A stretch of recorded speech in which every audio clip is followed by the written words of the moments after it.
I have to unmute. Hi, Hi. how are you? Good. How are you? I'm good. I was testing to see if I could get on here. Hey, Mark. Hi, There we go. Yeah. how are you? How's it going? Feeling okay? Good. There we go. Did a test, Mark, Christine, hi. Debbie, it's hard to hear you. I don't know if there's a way to adjust your mic volume. Is that any better? That's my device volume at full volume. Yours is good. Oh, okay. Okay, is that any better? Yes, that's good. Perfect. Okay. All right, perfect. I'm gonna, okay, how's that? Is that still, or is that, That's good. so Nice background. Yeah. that is Tortola. Very cool. Yeah. Nice. You ever been there? What? Is that from a trip that you took there? Yeah, on a cruise we did back in November? November. Nice. It's a pleasant place, isn't it? We're kind of Caribbean people. So, Yeah. yeah. Have you been to Tortola, Christina? No, I haven't actually. I've been to the Caribbean, just not there. It's probably one of our favorite islands. Is it? Yeah, yeah. Yeah. It's not as crowded as some of the other ones, and it just has prettier landscape than, It looks pretty. yeah, Blue water. Very Yeah. nice. yeah. I'm on my laptop, but it keeps telling me I have low bandwidth or something. So I'm gonna actually switch to my cell phone, like I had mentioned in that email. Yeah, So I'm gonna log off and then come back. I was kind of testing to see how it would do on my computer, but it keeps giving me a warning. So okay. I'll All come right, back. I'll watch for you to pop up. Okay. I'll be back. Thanks.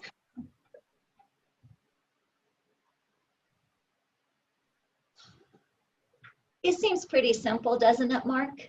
I think so. You know, and it's the Parks and Rec Commission. It's an easy board. Yeah, everyone needs to be flexible with these systems. Fine. Yeah.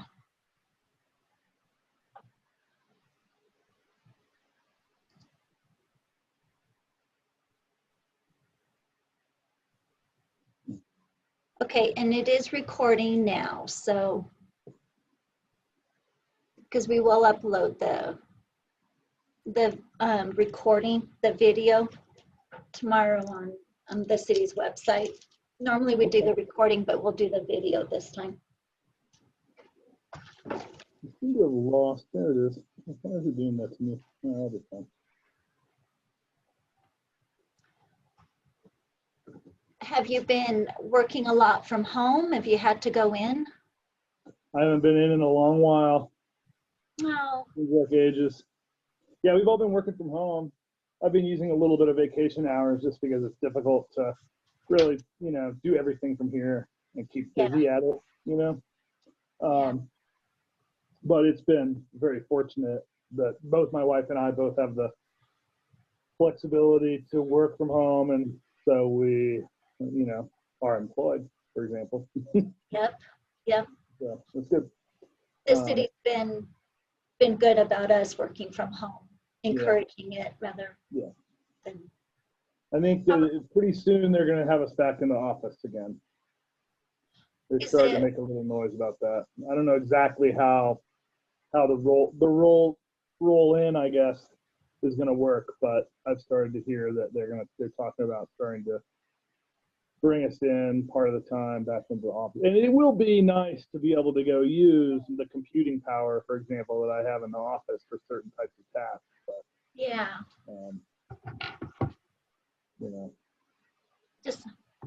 This is Debbie. Hi.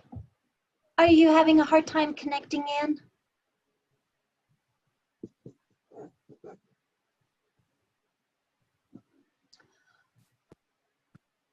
Okay, did you get the email that I just sent out? Okay.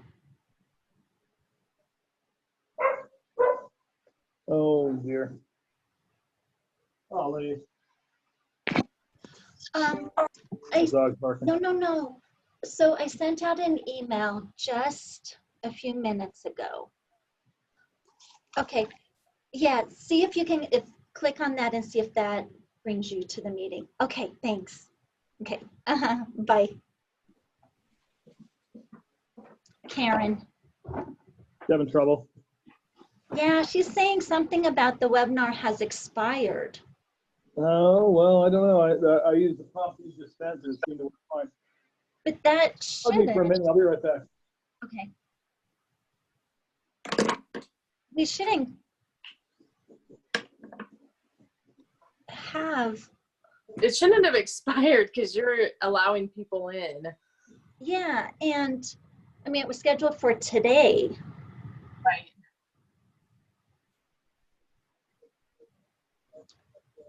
But I'll just kind of watch. I'm going to pull up my email. And you're going to share the screen for the dog park off-leash Yeah, thing? I've got everything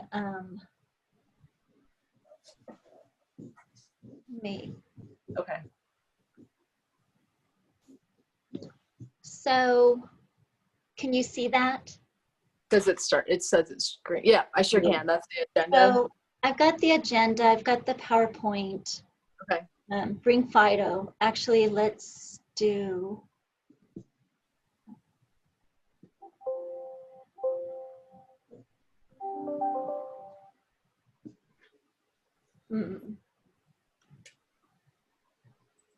Okay, Fido and IGA. So stop share. Okay. Cool. There's Gary.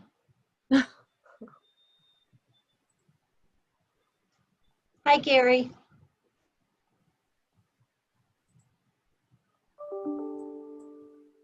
Okay, let me.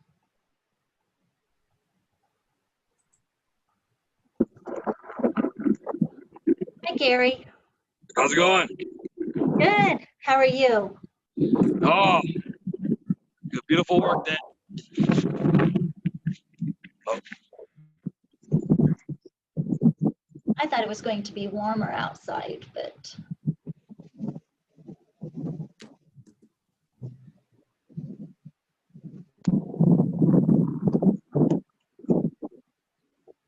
Did you guys start a little early?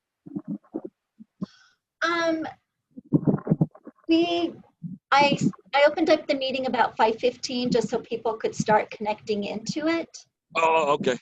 But we definitely have not started it yet. Wonderful. I thought I was late. No.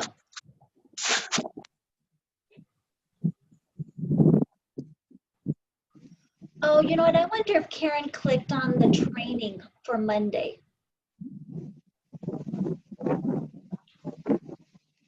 That's possible because that would have expired already. Yeah. I wonder if that's what she had. Okay, Mark, I'm going to.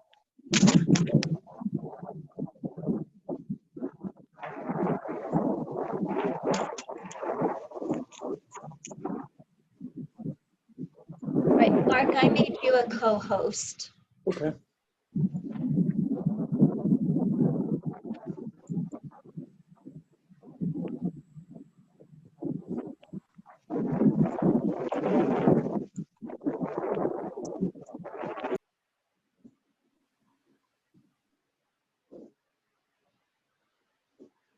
Good picture, Christina. Oh, wait, now you're muted. Unmuted. How about now? I'm muted, yeah. Cool. You should have control over all of that too, which is kind of fun. I do. You have power. I should keep doing that to Dave tonight. She's mid-sentence mute. Yeah.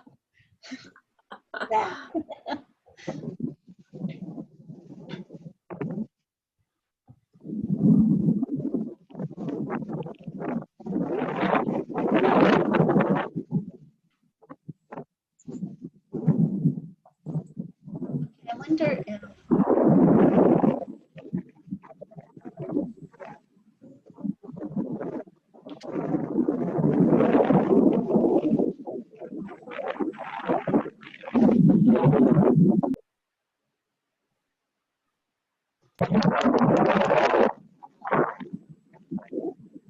Gary, are you outside? Yeah, yes, I am. Yeah, I'm still working in the field. Oh, no, you're fine. I think my video's on and off. I'm trying to stay muted because it's really windy out here. No, that's what I was thinking, that it was the wind. But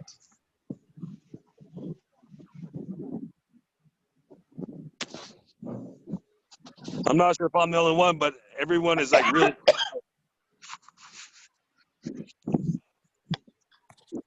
hi, Karen. Hi. Can you hear me? Yep. We can hear you. Hi, Dave. He's not up yet. There's Dave. He's muted still. Hi, Mark. Hello. Okay, Dave, you're unmuted. Can you hear me? Yep.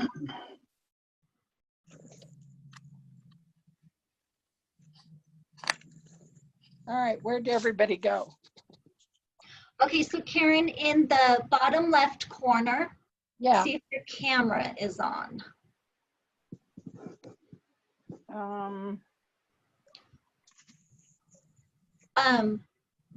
Let's see. If you're using looks a like a tablet, you might have video to touch camera. the screen. And Dave, your camera's off. Or did you call in? There's Gary. Okay. I see Gary, I see Mark, I see you. Hey, Debbie. Yeah. I'm going to leave the camera and the microphone off. There's still roofing my house, so there's lots of noise. Okay. No, we just need to have the commissioner's cameras on. Well, I'm trying to figure out where it is. No, no. Are you Karen, on are you- your I'm on on your my iPad, tablet or computer? iPad, tablet. Okay, so Mark, you may have a better idea where her camera is. Yeah, on my tablet, you have to touch the screen, and then you'll get a little series of icons along the bottom. And one of them says start video, stop video, and it looks like a little video camera. So you might touch your screen and see if it gives you a prompt to do that. Switch to active speaker. Hi, John.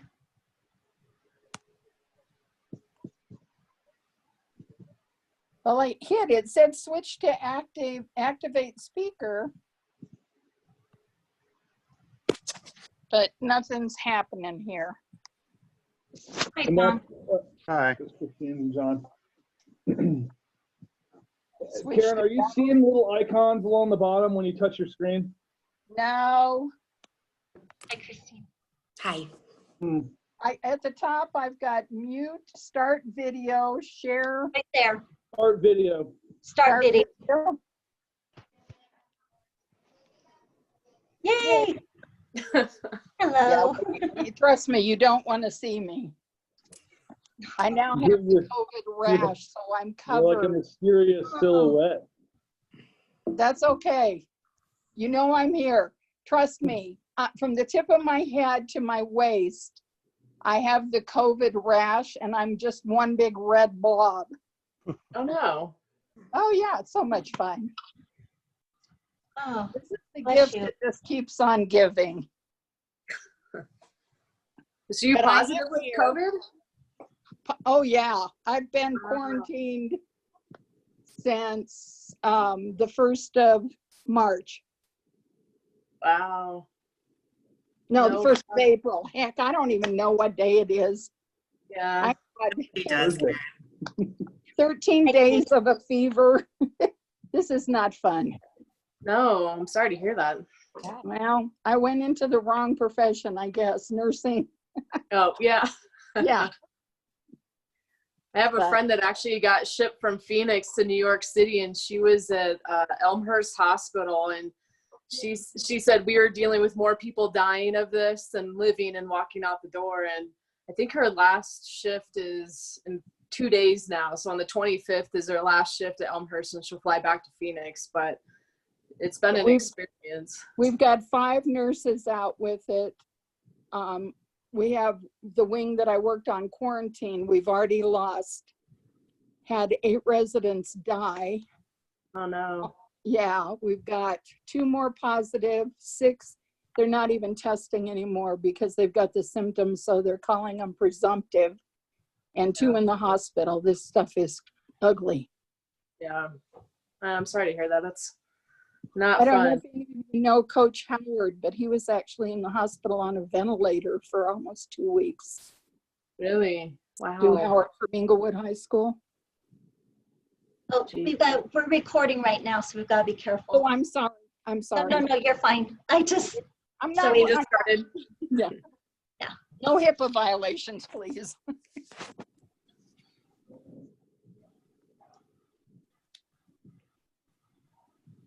So I'm waiting for Jim. I had received an email from him earlier. Okay. So I know he is planning on right here. Hey Debbie, how do you get the sidebar for raising your hand? So, are you on your laptop? Yes. Okay, so kind of take your mouse and move it kind of down towards the bottom. You'll get a menu bar that shows up. Yes. Do you see where it says participant? Yes. Okay, if you click on that, you'll have Got a it. participant box show up. Yep. Thank you. Okay, we are going to try not muting and kind of see how that goes. And then if we do run into a problem or that, but I may mute myself if my dog starts going crazy. you're fine. If And I stop coughing, I will too for a while. and as of right now, we do not have anybody who, you know, from the public. Okay. So I'll keep an eye on that. Well, it looks like we're a couple minutes past starting time. Should we go ahead and get going? Yeah, I'm going to also record on this. Okay. Okay, we're set there. Okay. We do, Dave, you haven't heard from Dave Lewis, have you? I mean, last I'd heard he was planning on linking in. I have not heard from Dave Lewis. Okay, he did accept. Here's Jim. Oh, let's wait for Jim then.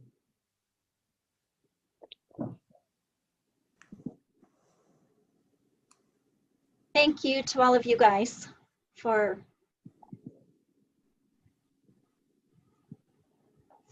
learning Zoom or linking through Zoom. We appreciate it. Did Jim make it? Did Jim make it in? I'm not seeing him, but Yeah, I see him. there he is. Here. Okay. Okay, Why don't we go ahead and do roll call then? okay, so it's 5:32. Mark Husbands, Present. Christine Adams, Here? Karen Miller, Here. Kate Truesdell, Here. Jim Woodward, Here. Stephen Young, Here. City Council Member John Stone, Present. and Englewood School Liaison Gary Manfrey. Present. And we have Director Christina Underhill Here. and Dave Lee, Open Space Manager, myself, Debbie Severa. Okay, thank you.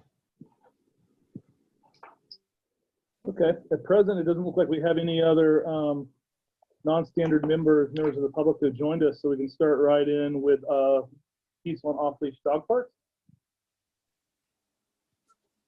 Okay, perfect. I'll have Debbie share the screen for the presentation.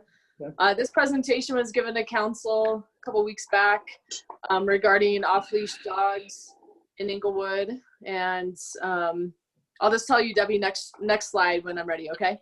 Okay, Okay, so let's go to the next slide. Are we going to do minutes or anything? The approval of the minutes? oh yes. Oh, Oh, yeah. sorry, I jumped ahead. Let's pause for a minute and just ask. Does anyone have any corrections or additions to the minute? No. What do you got? I have an addition. Okay. And I'm trying to think where it would go under new business. On the agenda that we had received prior to the meeting and during the meeting, we discussed off-leash requests and issues. which was an agenda item under new business. And I would think that should go back on there, or it should go under, what do we call it here? The unscheduled comment, Public comment. because that's where we discussed it. Just Okay, to show that it was an item that was correct. discussed. Okay, Under unscheduled public comment. Yeah, and then the other item that I had was under unscheduled comment. We did have, what was it, 2 or 3 people that were there and did talk, so I would think we would have them named there. I do have them listed as attendees.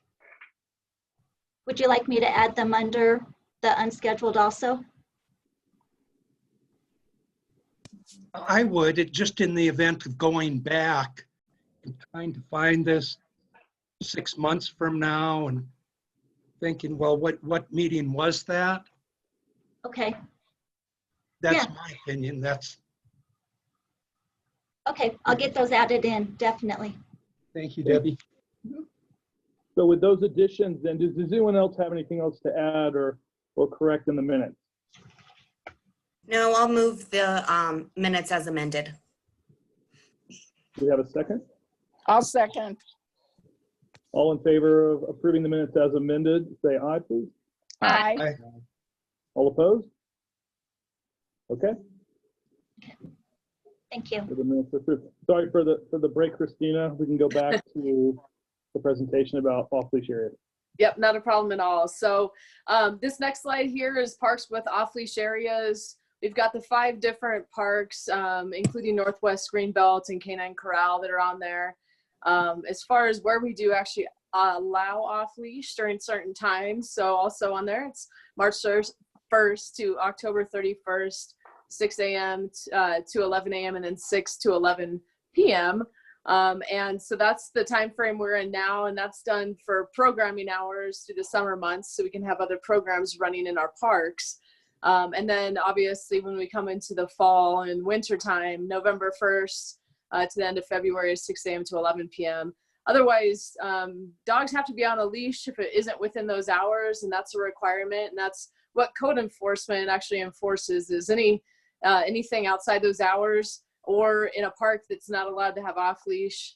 That's when we enforce the off leash rules. So go to the next slide. So these are the guidelines for the 5 areas that allow off leash. Pets have to be accompanied by an adult under voice control. Owners must have a leash in their possession at all times. Pets are not permitted on the playgrounds, pavilions, or athletic fields. And we do have a lot of issues with that, of dogs just running around in areas they really shouldn't be at. People don't always pick up after their pets, but that's a rule that we do have. We require that. We do have pet waste stations throughout our parks for that to occur. The pets, we talked about that, must be off leash and under control during those times that are listed. And then the pets must be leashed at all other times. And then also pets have to be removed at the first sign of aggression. And we rely on the pet owners to do that. But sometimes our code and police do need to get involved. Go ahead to the next slide. Christina, can I ask a question? Or Sure. why do we call this guidelines for off-leash areas? And to the right of that, what appears to be the sign, it says park rules and regulations. Mm-hmm. I mean, aren't these the rules and regulations as opposed? They are, yes. No, you're correct in that. That was just guidelines. This is what we go off of as staff. They are our rules and regulations. You're correct. Okay. Yeah. And I need to note that we did just have somebody call in. So I'm not sure if they want to address the commission. So do you want to finish with the PowerPoint and then go back to it, or do you want to? Why don't we finish with the presentation since it's underway, and then we can go back and check on that individual. Okay. Okay, sounds good. All right, so these are just the guidelines for all the other parks that are not off leash, that have to be leashed at all times, you know, picking up after your pets. And again, we don't allow, even on a leash, pets to be in the playgrounds, pavilions, or on the athletic fields. Next slide. Just a second, I lost my mouse. So this is the Englewood Municipal Code. The code enforcement does enforce when they're out in the parks. And Dave Lewis was part of the conversation with our council, and I don't believe he's made it to this meeting just yet, but I'll just go over these for him. You know, obviously dogs, cats, stray, running at large on public property, which our parks are considered public property. Not under reasonable control and physical restraint by a capable person when on public property or any public area by a leash, tethered, or other physical device, with the exception of designated off-leash parks. So really, dogs, cats, whatever, ferrets need to be on a leash, and not just running around in parks that don't allow off-leash. And then running at large, we have the definition for that. That code there is, it shall be unlawful for any dog, cat, or cat owner to allow such an animal to run at large. Next slide. So these are just the statistics of code enforcement in 2019 by each park and what was enforced, the number of cases, how many dogs were at large, and then dangerous, at risk, and bites. This is just what they're reporting for 2019. The next slide is going to show 2020 so far. Can you, maybe Dave Lewis is, can you speak to what the other cases are, if they're not dogs at large, like what that encompasses within the park sphere? That's a good question. I'm not sure. I haven't, I don't know if Dave Lee might know some of the situations that we've had out there with dogs at large or in the parks. And Dave Lewis is connecting in right now. Oh, he is? Okay. Okay. He can answer that then. Yeah. So when he gets on, just ask the question again. Okay. I also have a question on that one. Okay. Hi, Dave. Hi, I apologize, technical issues. That's okay. Well, we're on your slides, Dave, so go ahead if you want to talk about this. There's a couple questions on it too, so I'll have the commission members ask. So if you take a look at the slides, you can see the year to date and the monthly increases that we're seeing. And understand that there is a discrepancy between the number of dogs and the number of cases. We'll document a case, but when we investigate a park, we use it as one incident and document the number of animals we're encountering. As you'll see, there has been increases in a couple of the parks, and that's because we've received, we're receiving ongoing community complaints, specifically around 2 of the parks, the local parks, Baked Logan being one of them, and the other being Emerson, where the community is hyper vigilant and they're calling police to have an officer dispatched to work with the community. And then you guys had some questions. You answered mine. Okay. Well, I have a question. Cases, what's called a case, is that a verbal or written case? What is a case? So we document cases in quite a few ways. This only captures our formalized, when we go in and write a report. There's also cases that are generated by just calling in a dispatch where a formal report is not generated. Okay, so it is a complaint or a complaint. If somebody called in and complained, that would be a case? Is that correct? In some situations, yes. This is only capturing, now understand, this only captures code enforcement activities. There are also times where code enforcement officers are not on duty. Therefore, an officer would have been dispatched. However, I did run some scenarios and there weren't summonses that were generated that I could capture. It was mostly warnings or a notation made under a dispatch note called CAD. Okay. All right, go to the next slide. Actually, I have a question real quick. Have you noticed, you said that there's been an increase because of increased vigilance from the neighborhoods, is that right? Yes. And have you noticed that I guess this is kind of, I'm asking for a little bit of speculation here, I suppose, but do you have a feeling as to what has driven this increased vigilance? Is it a change in neighborhood culture? Is it a change in dog owner culture, park goer culture? Do you have any feeling as to where the motivation has come from? I can talk specifically about the motivation around Bates Logan. I think we have really been out there educating and letting people know. And we're also seeing, currently not because of COVID situations, but we were seeing sporting activities that are scheduled or practices where off-leash animals were interfering with scheduled programming. Gotcha. And so coaches as well as parents have been very vigilant and have been educated to contact us in those cases. Gotcha. In regards to Emerson Park, there currently is, I want to say, a neighborhood dispute that code enforcement and law enforcement has been pulled into, where we have a group of people that would like that park to be an off-leash park. And we have a group of individuals that may not disagree with the fact that it's not off-leash, but they disagree with the rules. And so because there's a rules violation, they're calling simply because they want people to follow the rules until something changes. Gotcha.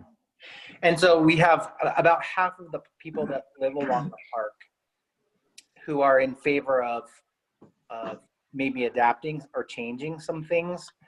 And then we have another half along the park that do not want this to be off leash or just want people to follow the rules. And so that's where we're I getting see. calls. Good to know. Thank you.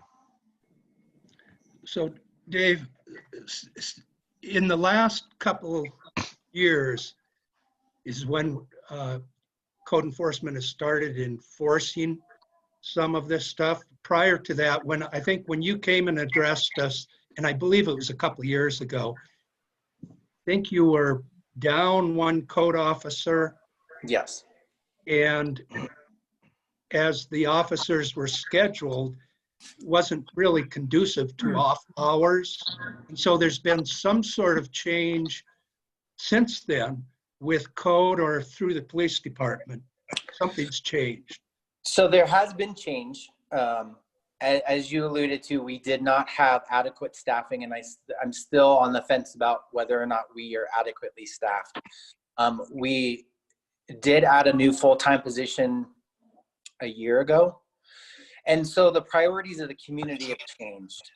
And so just like with the police department, if we're receiving an unusual amount of complaints or concern in reference to a particular area, then we're going to adapt to the community needs. And so the community has been very vocal and outspoken about the enforcement of not just animals, but park rules in general. And so part of what we've done in the last year is try to adapt our schedules to the needs of the community, and specifically increasing our enforcement in those areas. And one of them is animal related issues, because we have seen bites. We've received complaints about animals not being picked up after. We've received complaints about animals being in ball fields, complaints about animals being in shelters or being in the playgrounds. So the community has really reached out to council, to the police chief, to myself, and to Dave Lee and Parks team members, really asking that we start going and enforcing park rules. And so we've put in a plan in place several months ago before COVID, where we were going to start this educational campaign, take the lead, and really move that forward and start really enforcing our park rules and making it a healthier and safe place for everyone that's involved. Did that answer your question? That does. Thank you.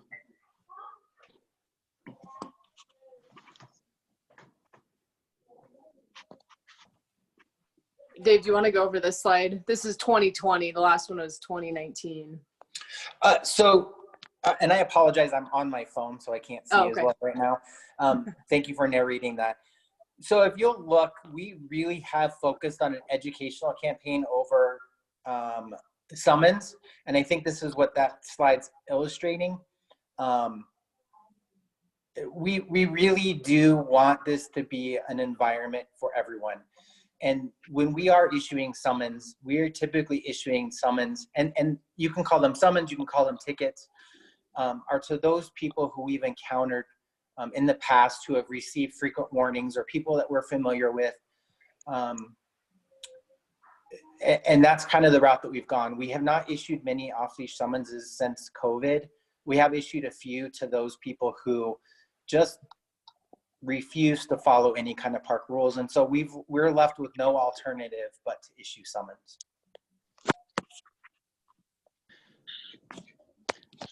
Can I ask you another question, Dave? Yes, sir.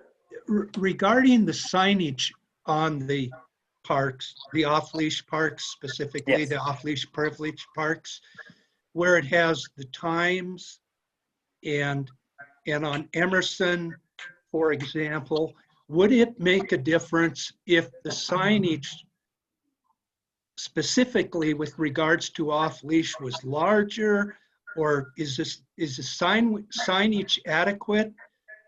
Because it just kind of looking at next door and seeing some comments, it's pretty obvious that Right. people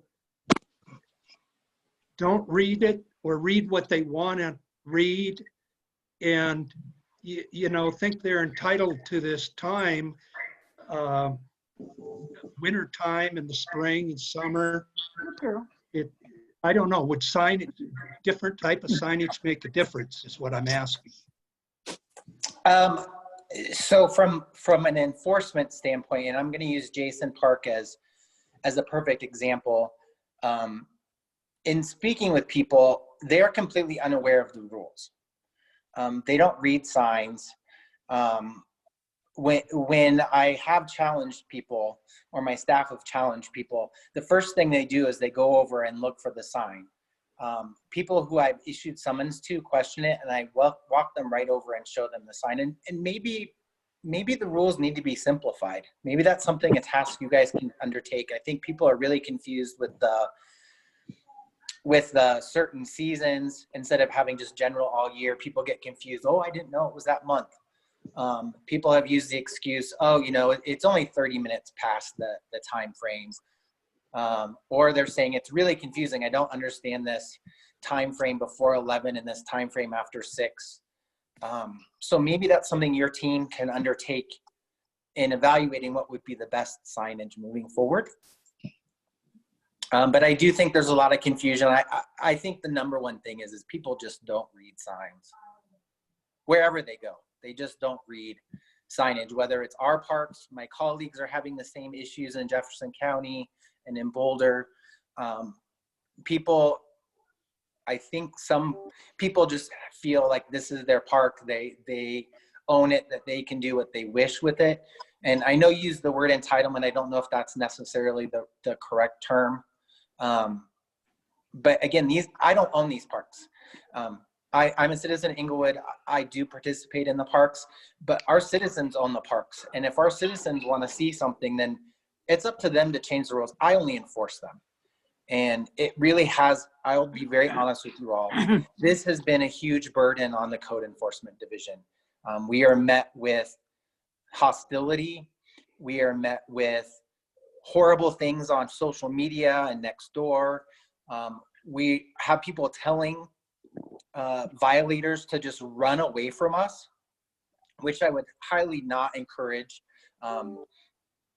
We have the same authority as a peace officer in the city of Englewood. Running from us is an additional charge. We know where you live. We can find you, and we can charge you with interfering with a code official.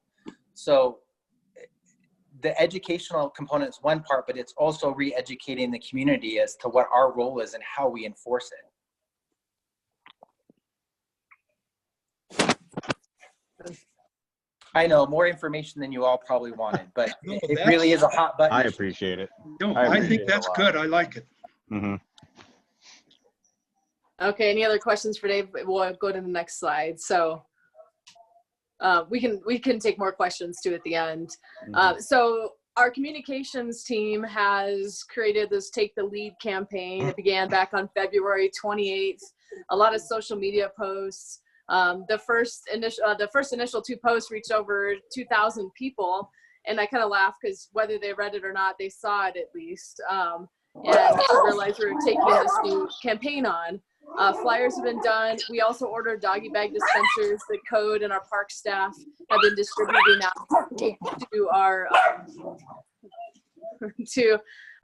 individuals in the parks. Granted, the COVID situations changed the distribution slightly, but it's something that's kind of a tool to use. It's more educational based.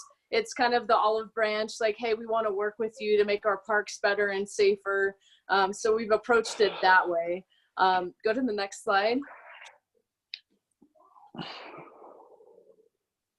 Okay, there we go. So proposed alternatives to the off-leash topic.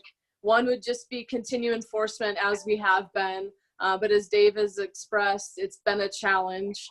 And I don't know if it'll get better or as we educate people or worse. I know we have a lot of people that are not Englewood residents that travel to Englewood to bring their dogs to our off-leash parks and utilize them that way. The other option is just discontinue the off-leash program. There's a lot of data out there. And Debbie has helped us out quite a bit in gathering that data regarding who actually has off-leash parks, other than a fenced dog park where the dog could be off leash. And so that would be an option. Funding is always a challenge. If we were to look at possibly like Emerson Park, fencing it or putting a dog park in it, maybe not fencing the whole area, but putting a fenced dog park in there. Then you look at, do you discontinue all the other parks that have off leash and no fences? So that could be an option. Future funding for installation of a fence park, like I said, north of 285, and then adding an off-leash park north of 285 somewhere. So we recommend Emerson since we're having a lot of challenges with that park, but these are just staff-generated alternatives. I know there's a lot of ideas out there, and that's what we're looking for, some feedback from all of you on of what do you think. I know this has been a topic you've been addressing for a long time now, and there's been a lot of research and outreach that has been done regarding off-leash dogs.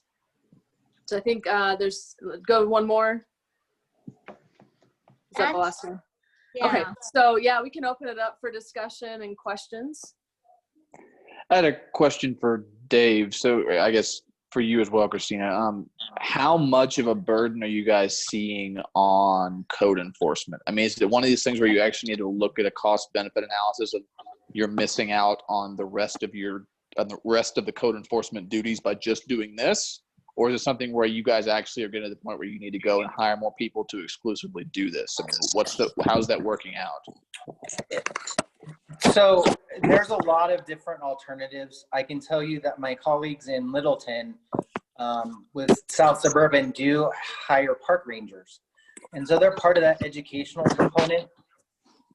Our role in the city and the way that our statistics have come out is we spend about a third of our time on animal welfare because it is a bigger health and safety issue than somebody leaving their trash cans out on their front driveway an extra day. We do have an outbreak of rabies in our state. And now that we're dealing with COVID issues, we're not really quite sure how that transmits. There's still some scientific data that's out there.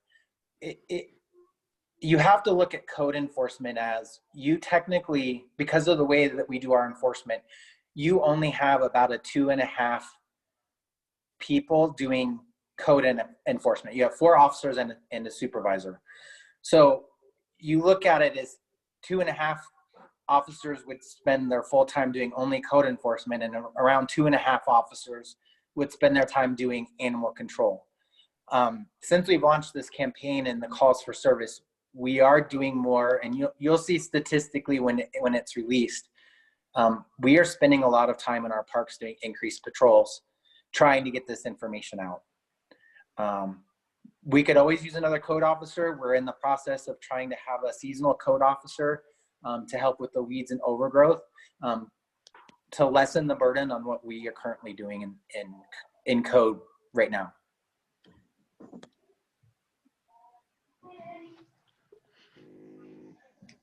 Well, that's not to mention that it's, you know, you're a month away from weed season in the alleys, which in the past has taken up a lot of code's time. Yes, we go through 2 cycles. We have the snow issues, but the weed, and we have newer tools that we're going to use at our disposal to make it a little bit more rigorous, stricter when it comes to weeds. But yes, we will be pulled away from the parks considerably. Which is why we have this seasonal code officer to help with the overgrowth and weeds. But this is the time when we see more interactions between the community and animals. And so therefore we have the potential, and we have in other summer months seen increases in aggressive animal behaviors. And when you couple that with animals that are not currently on leash and parks that aren't designed to be off leash, it usually ends up with other animals being attacked, young people, or primarily children becoming the victims in cases. So I have a question about, for me personally, all of the research and things that we've been learning since the last year, I feel like, you know, eventually at one point in time, the answer is going to have to be to end the off-leash program.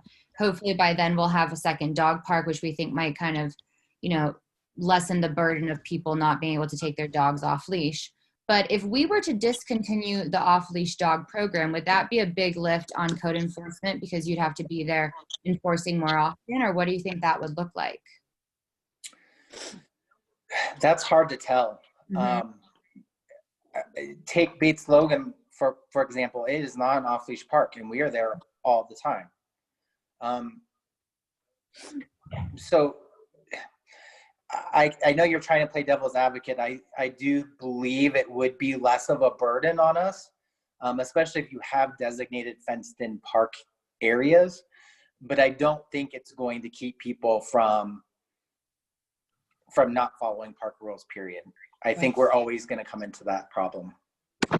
What are your thoughts about dog registration? I know that also has a whole other level of enforcement with it, but I just keep thinking about, if your dog is registered and it's a problem, it'll be documented and there can be some repercussions. And if your dog isn't registered, there's a repercussion to that as well. What are your thoughts about that?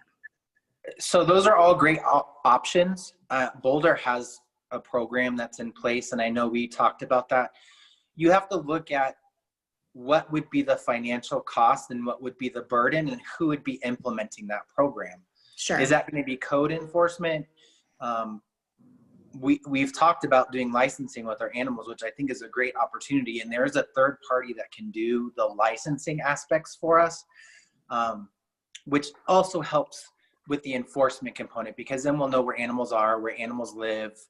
Microchipping, it really does cut down on our spay and neuter and our overpopulation. So there's benefits that we can talk about in conjunction with code enforcement as to licensing.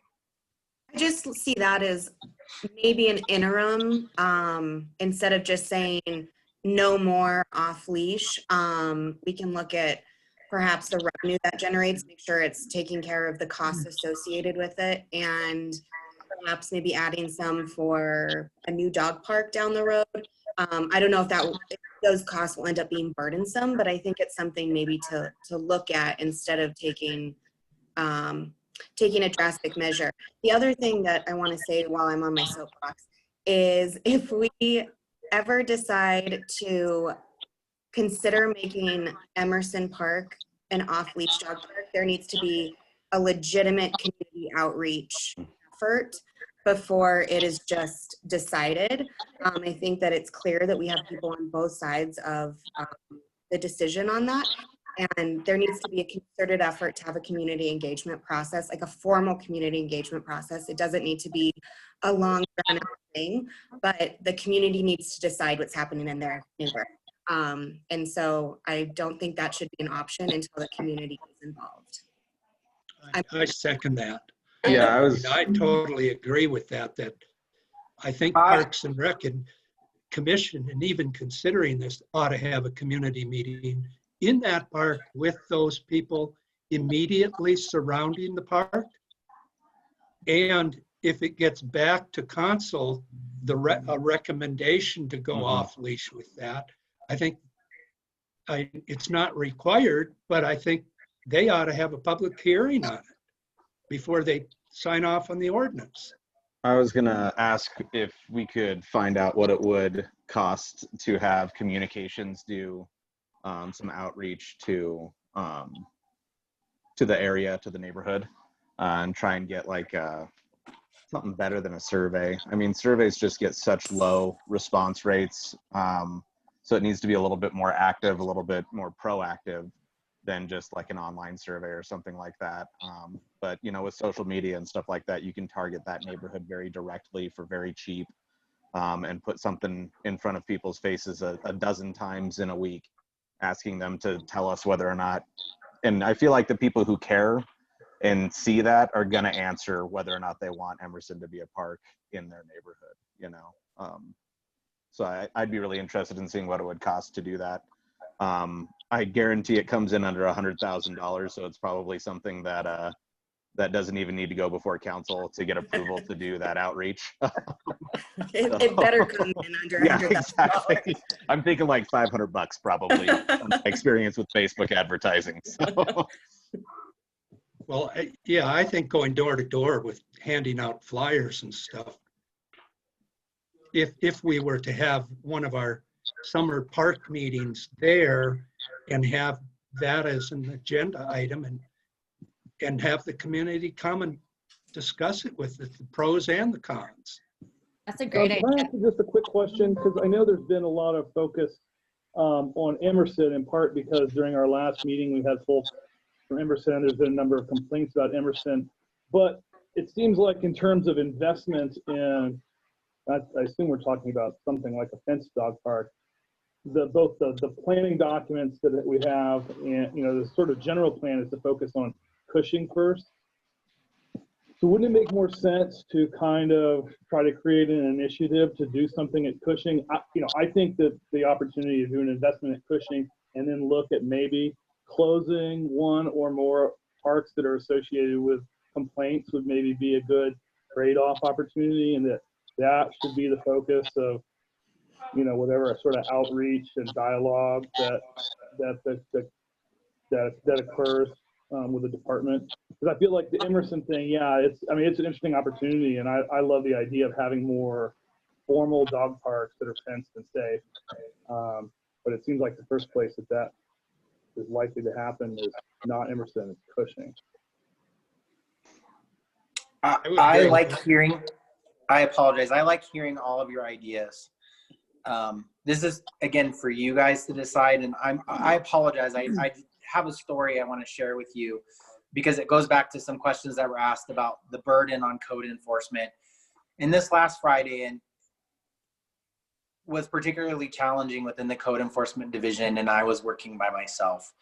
But I did receive a complaint at Emerson Park, and regardless of the amount of education we've done, the outreach, them agreeing to follow rules, in the middle of the day, they decided to have a birthday party for one of them. They pushed together the picnic tables. There was a significant number of people and all of their dogs were off leash, plus they were drinking alcohol. So you can imagine my frustration when I show up to talk to these people who are not engaging in social distancing. They're disregarding the stay at home.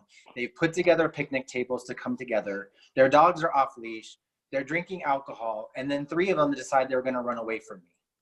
So you can see the frustration that's building within code enforcement in the community. And so I really just want to impart that I think people may continue to do what they want to do, regardless of the consequences. Yeah, out of curiosity, what drives the requirement to put a fence up there? Are the ones that are seasonal all fenced or no? Well, there's just one fenced dog park, and the seasonal rules don't apply to that park. You're allowed to have your dog off leash. So then, what is the issue with, in theory, applying something like an Emerson or a Cushing to the similar seasonal rules to semi-open that up if we are more concerned about the cost of a fence. If an area north of 285 having limited allowance for off-leash would alleviate both code enforcement and some complaints, obviously we'd get community input on, on the 50-50 current split, I guess. What issues would we have with trying that even for an unlimited amount of time if that's almost zero cost if we're not required to put a fence up? Well, it's enlarging a problematic program, I think, would be the concern.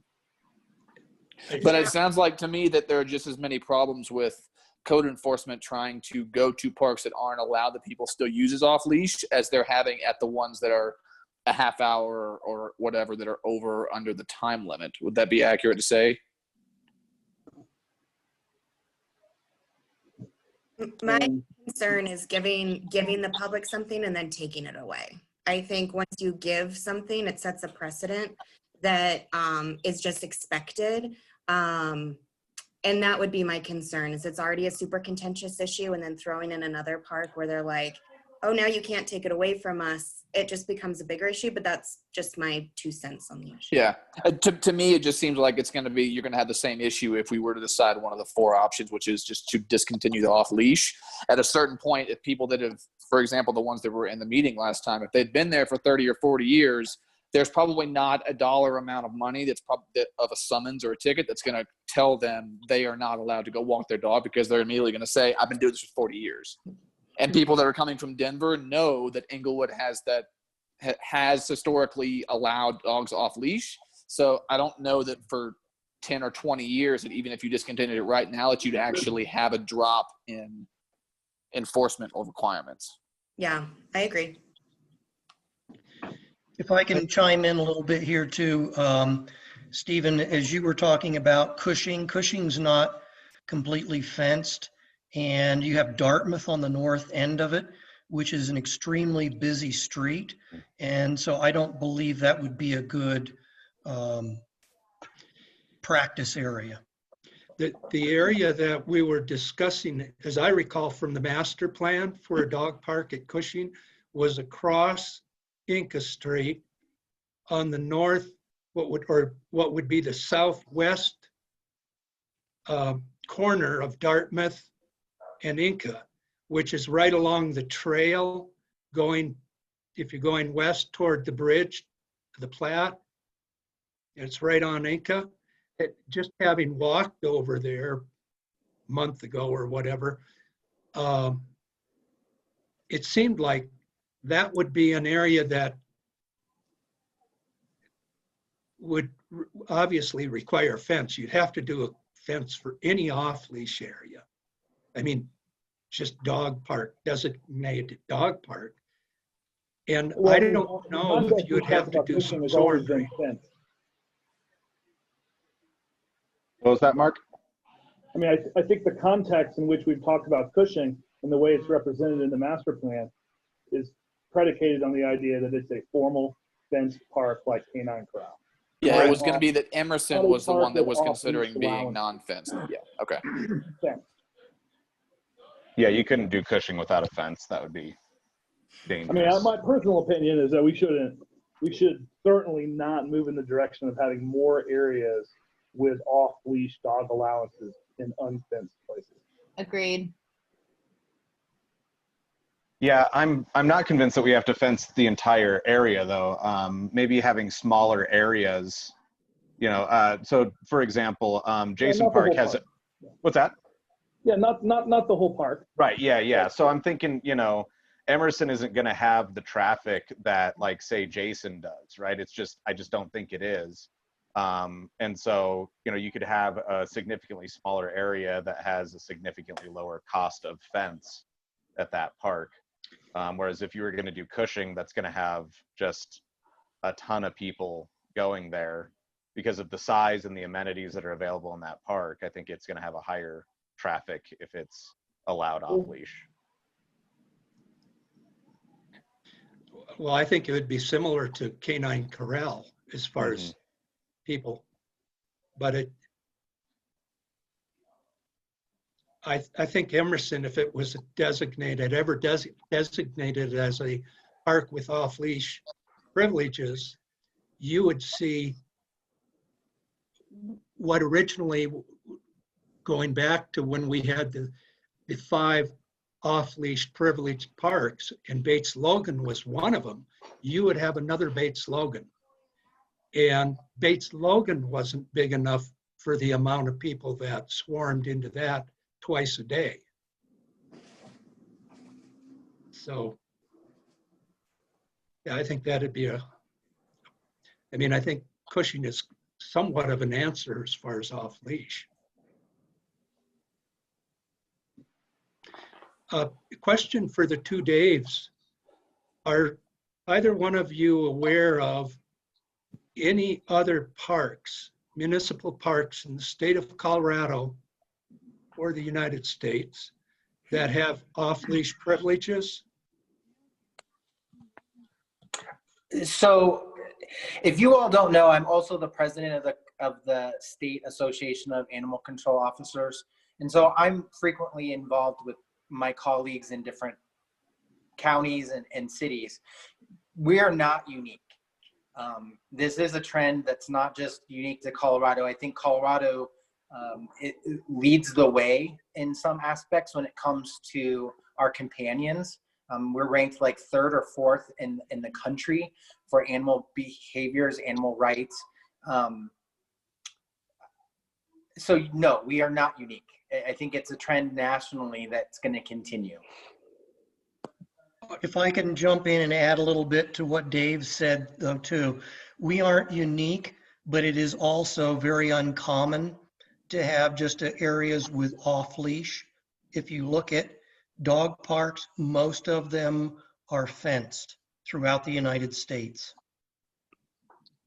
Yeah, and the list that was provided, I only saw 1 that wasn't fenced and 4 that I had questions on. It didn't say. And that was just within the state, but I meant with not designated park, dog park, but a off-leash privileges in a people park. How many of those,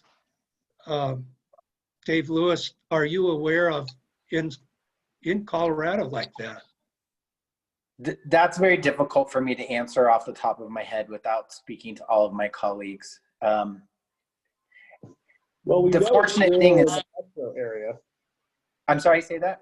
I mean, it seems very clear that it's rare in the metro area. In the Denver metro area, it is. And in any metropolitan city, it is rare because you have to look at the aspect of animals engaging in animal behavior and humans interacting with them, and why those particular plans are put in place in metro areas. Well, I know when we put that into effect, the off-leash privileges, there was only 1 in the United States that we could find, and that was in Bozeman, Montana. And part of it, our off-leash privileged area, was modeled after that. And that was a very small park. The information that I collected from Bring Fido, I only recall 1 that was an off-leash park in a public park out of all the parks that, yeah. I'd also like to add that Logan, Utah is experimenting with expanding their off-leash dog parks, and they are currently looking at placing or having off-leash dogs in certain parks that are underutilized in their opinions. They're expanding their fenced parks, but they're also looking at off-leash areas. So fenced within. It's an interesting problem to have underutilized parks in the city. I don't think we have that problem. I mean, instead we have a different sort of problem where we're creating a utilization, for example, renting space to sports leagues that are also allowing this off-leash privilege and creating the conflict by policy. So, I mean, boy, I agree. And I think anytime you add an amenity like an off-leash dog park into a neighborhood, it shouldn't just be because the park's underutilized. Because in Denver's situation, the underutilized parks are the ones that have no amenities because they're in low-income neighborhoods. And so instead of just putting an off-leash dog park somewhere, you really should go to the neighborhood and ask what amenities they want before you, I mean, and I don't know how Logan's doing it, to be fair, but it always gives me a little pause when it's like, oh, that park's not used, let's put something there, without actually doing the due diligence behind it. Yeah, and the biggest thing to consider too in parks and recreation is parks are truly built for the community. And yes, dogs are our kids for the most part. If you have a dog, it's your kid. But the mixed use, you know, playgrounds and ramadas and athletic fields, when you have those amenities already established in a park and then you allow off leash, it creates this mix that can be considered unsafe for some. You have people that are scared of dogs. Maybe they were bitten as a child and they just never liked dogs. And then you have off leash running around. And then people don't feel safe going to the park. So these mixed uses that come about. Coming from Arizona, off leash was not allowed. It was heavily enforced. We had fenced dog parks. That's the only place you could have your dog off leash, was in a fenced area. And it was to, you know, preserve the parks. I know Jason Park, we've had issues with the turf out there because we have a lot of dogs that use it as their off leash area and they kind of tear it up. It's like putting cleats on a soccer field. In the middle zone of a soccer field, it gets eaten alive by kids running up and down it constantly. And so you have to look at, you know, your budget and the maintenance that goes into those fields. And you're really maintaining in the fields and the parks for those who are using them, the individuals that are renting the fields or the ramadas. And so, you know, it's something to consider, just looking at from the safety perspective and then the maintenance perspective too, and what's the park best utilized for. I think we experienced that a couple of years ago during a winter drought where Dave had to fence Jason because of the damage. Right. And that was for months. It was about 2 months, and it was during one of those extremely dry winter times. We tried posting signs asking people to move their dog activities elsewhere, and people chose to ignore that. So eventually we had to take the drastic measures and fence Jason Park off for 2 months.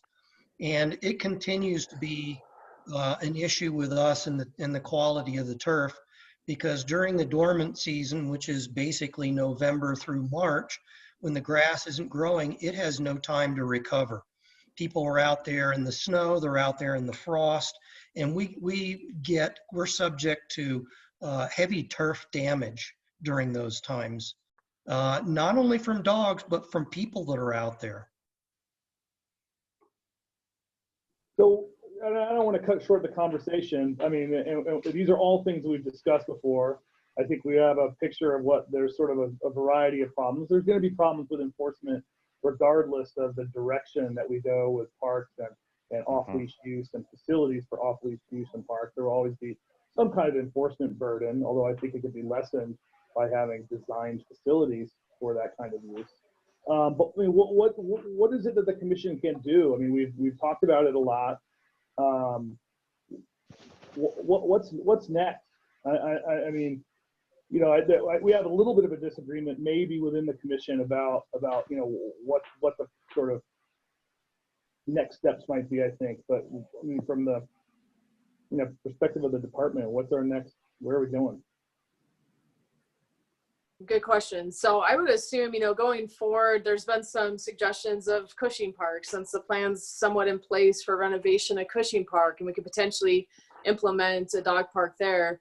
Emerson's been a request from individuals and that's heavily used as an off-leash park, even though it's not. And so we talked about a public meeting. That may be the next step, is just to bring these individuals in that are very passionate about it, both sides of it, to get some more feedback of direction that we need to go. And with the commission's help, we can do just that and get that feedback. We talked about Facebook and putting a poll out. They did put a poll out just kind of for general response on getting a feeling for how people actually felt about the off-leash. And I believe that went out, it might have gone out yesterday. If not, it'll go out by the end of this week on Polco. It'll be shared through the city's Facebook page. So that'll give us a little feedback too. But again, those types of, public meetings and surveys, usually you only get the passionate people that show up, and you have that middle ground of they just don't care or they're indifferent. And so we want to do what's best. Obviously, this has been a growing issue for code enforcement, and for the parks maintenance side of things too, and then the neighborhoods that are impacted by the off-leash dogs. So I would say probably next steps would be look at having a public meeting, whether it's at one of the parks or in a neutral location, just to get more feedback from the community. Then we have that to take back to our council for the ultimate decision too, with your recommendation based off the public meeting, and then what council wants to do. I think you're more likely to get the passionate people if you go to the parks, would go to the place where it's at. And those would be the ones that you're probably getting the most complaints from. So I would think we'd either go to Cushing or Emerson and just basically do something like this. You say, we're going to be there for 2 hours. People come out and let us know what you think. That decision will be determined. We'll take your vote into account more or less, but I wouldn't think a neutral location you get quite as much turnout as the people that are making all the calls to the code enforcement people that live adjacent to the parks. Okay. If I can chime in, and Dave, you can help me on this. There are a number of people who are against the off-leash privileges at Emerson who are afraid of retribution. And I don't believe if you held it in Emerson Park that those people would come out and speak their mind. Right now, they choose to be anonymous. So we might have to find either another location, or you do it in several locations. One, you do it out at the park and you get all of those proponents that want it, and you may do it at an off-site area or in a building, and possibly you could get some of those people who wish to remain anonymous. This is part of why I think that we should do an actual communications campaign around getting a survey in, because people who are reporting anonymously are doing it for a reason, and they're not going to want to go stand in front of their neighbors and say, it drives me nuts when you have your dog off leash because it scares my kid. Otherwise they would have done that already, right? So I think that, well, number one, we can't have any large public meetings anytime soon anyways.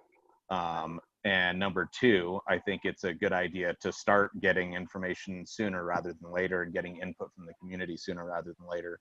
And if it costs us a couple $100 to get, everybody from a 5-block radius around that park to give us input, it's a drop in the bucket compared to other money we're spending on other stuff. So I would agree with both of what you said, council member and Dave Lee.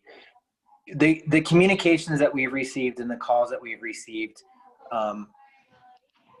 the community is very passionate on both sides, and some of them do feel intimidated by this group, especially Emerson Park, and they've expressed that concern.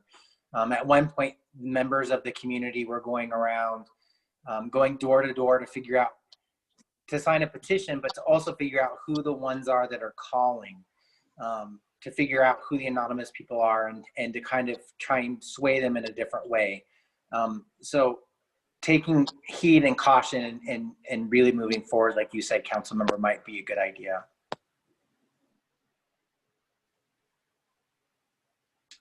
Have we priced out, I don't know if it's in the master plan or not, but have we priced out what it would cost to build a dog park at Cushing? Dave, do you have a cost on that? It's not been specifically priced out. The only comparison that we would have, again, would be Canine Corral, and that's, that's decades old now, or at least a decade old.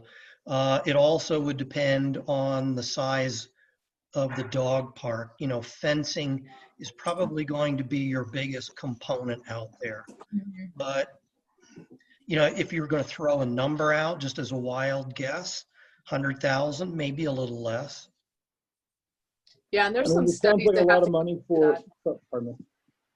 So I was just saying, with the 100,000, there's studies that have to go into that when installing a dog park because of the pet waste and other impacts with stormwater potential. So that's where it gets a little expensive.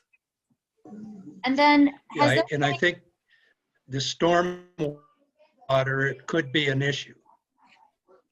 Yeah, definitely.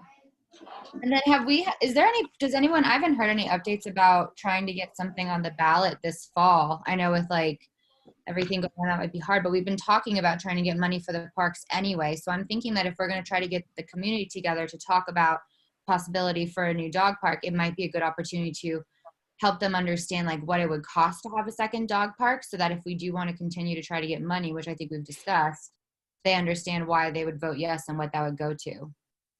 Yeah, so one of the biggest challenges, the Friends group has decided not to pursue a bond on the ballot this coming fall.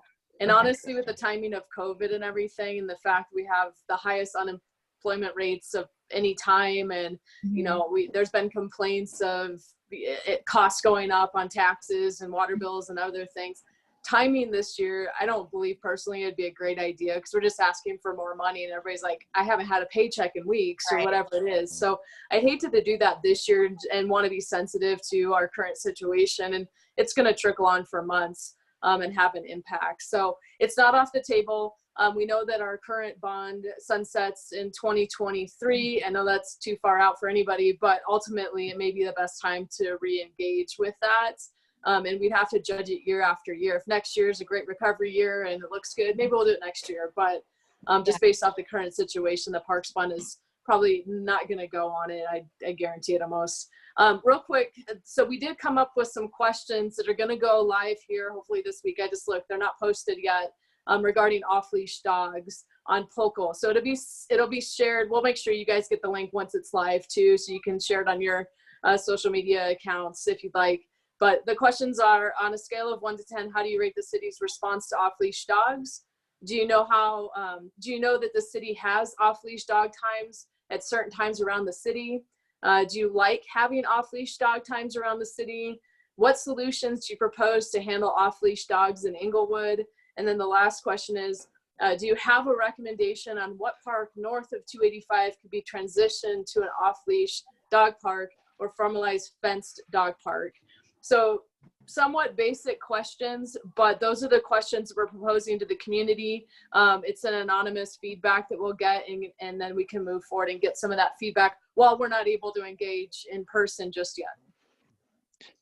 Out of curiosity, does it matter whether the people that live around the park, if the majority of them don't want it there, if you say get, I don't know, some absurd number like 80% of the people come back saying we want to do Emerson Park, we want to do Cushing Park or whatever else, is there a mechanism in place to more value the immediate area and those citizens, or is it just sort of a, hey, the community voted this, we got 90% participation, this is what we got, this is what we're doing? That's a good question. I am not 100% sure how POCO works. If it gives you, like, if you have to put in an address, I don't think you do, or not. Now, that'll be the challenge. Just like a lot of surveys, there's challenges to find out exact data of where the people are reporting or not.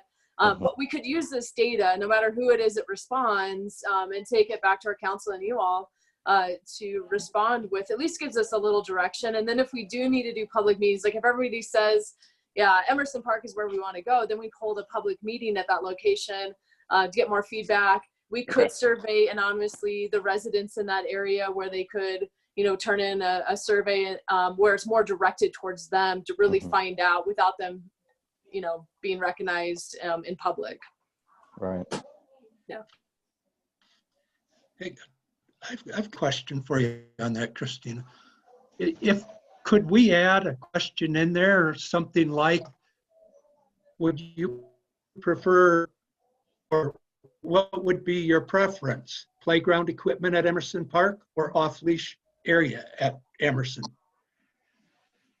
We could. Truly, and I assume everybody's been there, truly a neighborhood park. And it'd be nice to see if we can add something like that. I mean, this was specific to off-leash dog. This might be where we want to, this is more generalized just to off-leash. And depending on the feedback we get, then maybe for Emerson Park, let's say that one comes back as the highest ranked park to put it at, then that's where we get into that neighborhood of Emerson and really talk to those individuals and do more of a park planning type public meeting of, what do you want to see in this park? Do you want an off-leash dog park? Do you want a fenced dog park? Do you want playgrounds? What do you want to see here?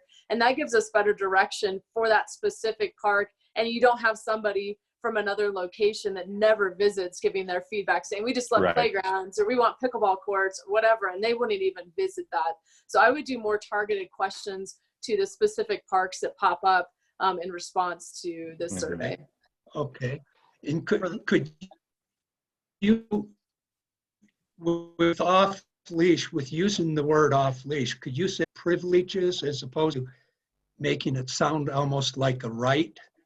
Yeah. Like a Second Amendment right or something? Yeah, we can add privileges into that as well. We can actually put it right in the title of Off-Leash Dog Privileges questionnaire. So yeah, we can change that.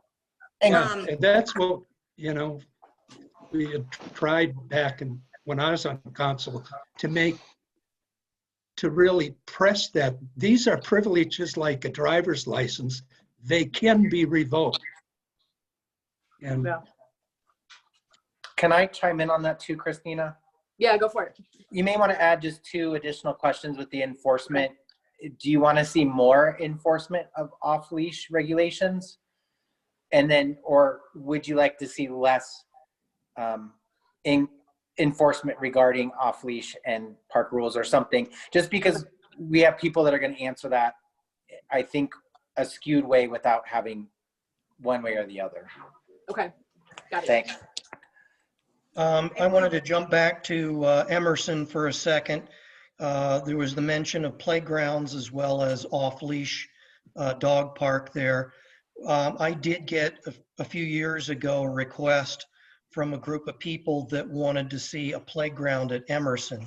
Now, whether that's still the case, I can't tell you, but I will also add that at Emerson, we have room to do both.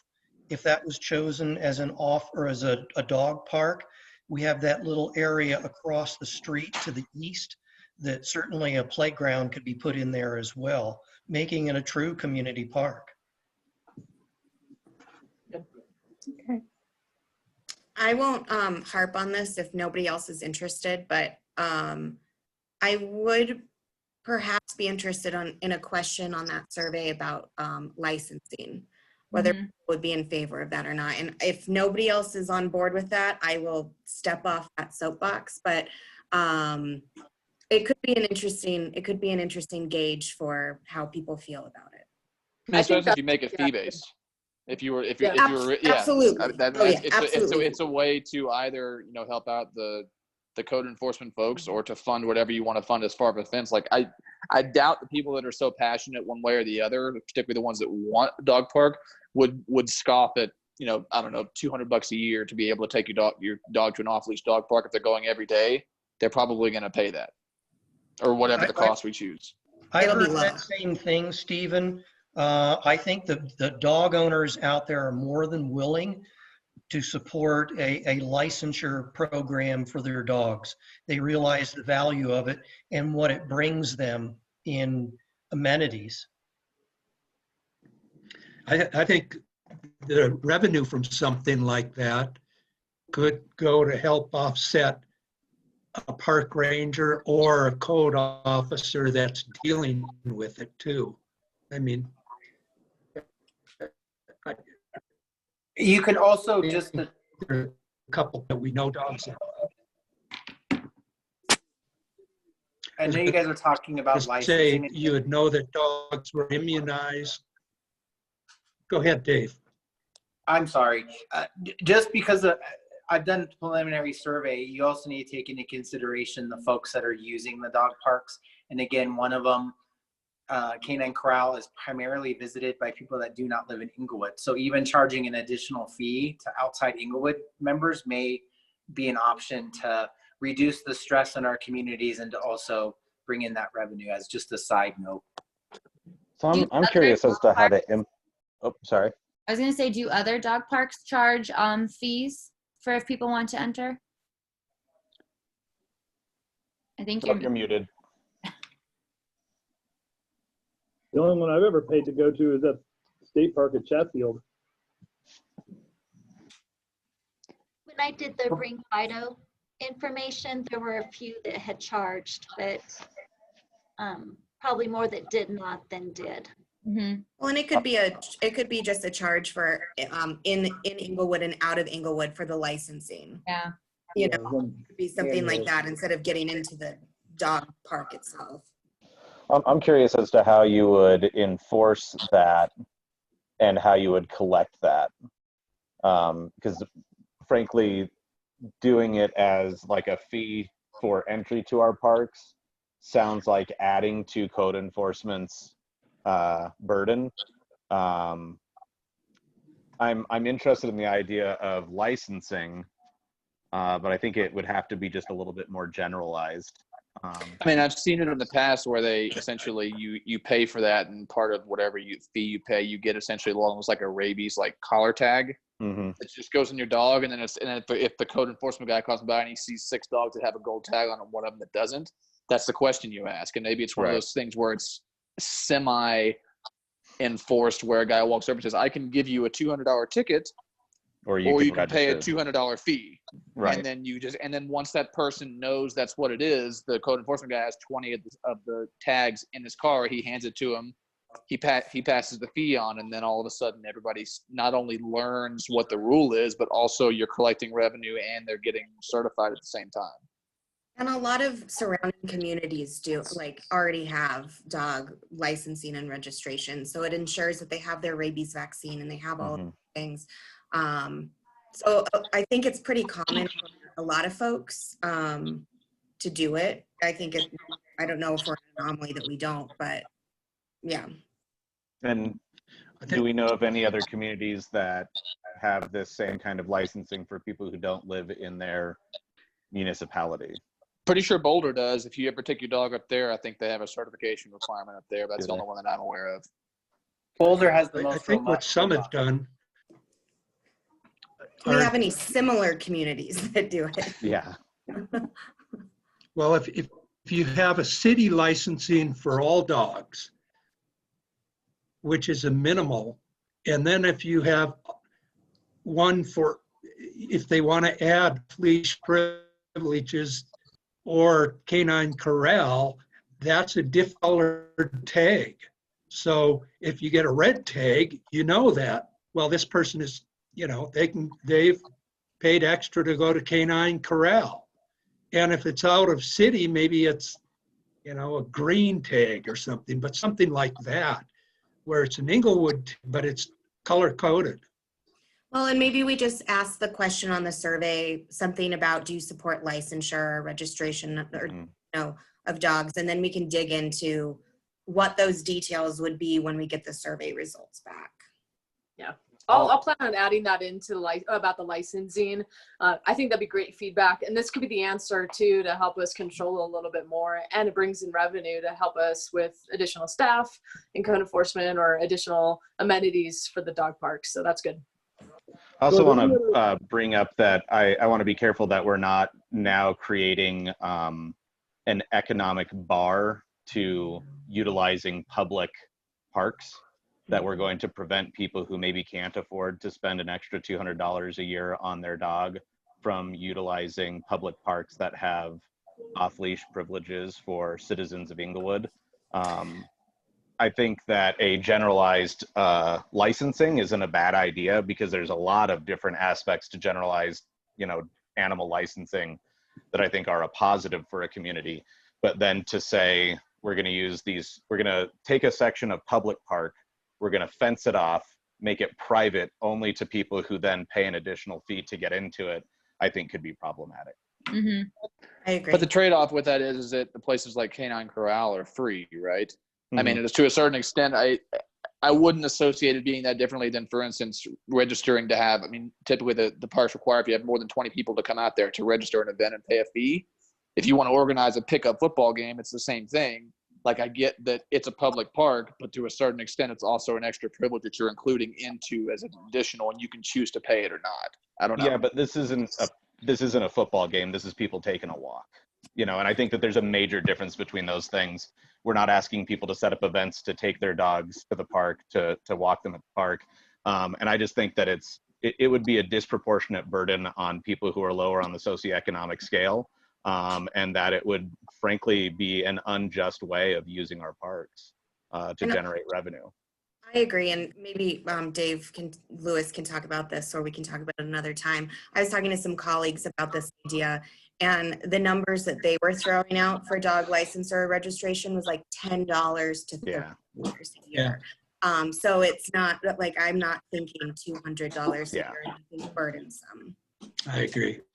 Yeah, and real quick, in Arizona, I paid $20 a year for each of my dogs to have a license. And granted, you did have to have the license on if you were going to be in a public place, and you could get fined quite heavily if you didn't. But it was an annual fee, and they did have some other options for people, and we could look at doing this too. If they can't afford the license, but they want to volunteer time, and maybe they go to the parks and help keep them clean, there could be a lot of different ways we could do this to make it more socially equitable for everybody and accommodate our residents. Now, if they're a non-resident, I wouldn't be as accommodating. I'm with you on that. But for our residents in Englewood, definitely look at it as, hey, we want this to be a benefit to you as a resident here. And, you know, we won't, 200 is a little steep. And I know that was just the number that was thrown out, but ultimately, you know, $10 to $20 max annually. And it sounds like Dave Lewis has talked to a potential third party that can help with that licensing. So it would take some of the burden off of another staff or somebody that's already on board to oversee that program. Yeah. And I'm with you. I'm fine with charging people who don't live in our city a little bit more to use our parks. They aren't already paying taxes to support our parks, right? Whereas our citizens, the people that I happen to have been elected by to represent, not Denver residents, not Boulder residents, not Littleton residents, those folks can go on ahead and help us pay for the extra amenities they want to come in and use.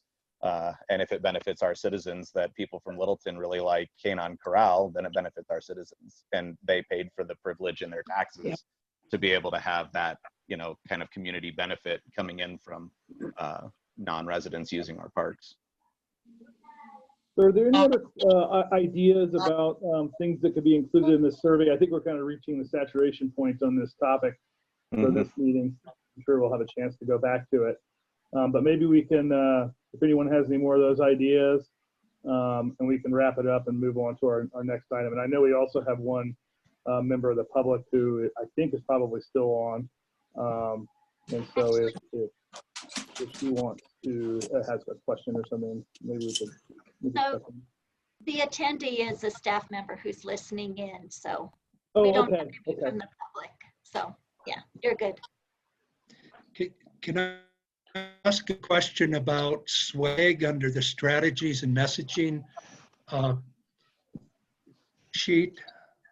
It says dispensers will be given to code enforcement to hand out dispensers, or are they going to hand out the bags for dog poop pickup? So this is just a branding education strategy. Because we have run into so much hostility, it's really an opportunity for us to engage with the public, hand them, it's a little, I wish I had it, it looks like a little dog bone and it has some bags inside. We have a limited number and we haven't been sending them out because of COVID. But it's just a way for us to engage with the public and educate them, but also have a giveaway that's branding our Englewood Take the Lead. So it's like a little plastic container that holds bags? Yes. Not something that you hang up on a post? No, they're Okay, personalized. The loose ones, yeah.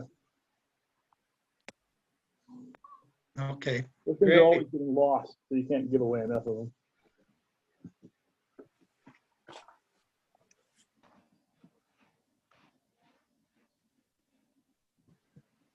Okay, if that's it, then why don't we move on to our next agenda item, which is back to discussing the athletic field intergovernmental agreement. I apologize. Do you need me for anything else, or do you mind if I go? I have a situation I need to take care of. Get out of here. Yeah, you're good. Thanks, y'all. Thanks, Dave. See ya. Bye. Thanks, Dave. Okay, yeah, so the next one's the intergovernmental agreement that we have with the Englewood School District. And have you all had a chance to read through it or take a look at it? This has been sent to the school as a draft. to get feedback from them. They most likely will have some changes with it, but if there's anything that's glaring to you, please let us know, as it's still a draft form. I have one thing that's glaring at me right now as we're scrolling through that. And it's in the very top paragraph that starts the agreement. The third line down at the end, it says Englewood School District of District. The of should be or. Okay.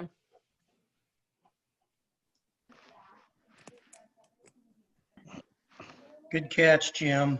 Mm-hmm.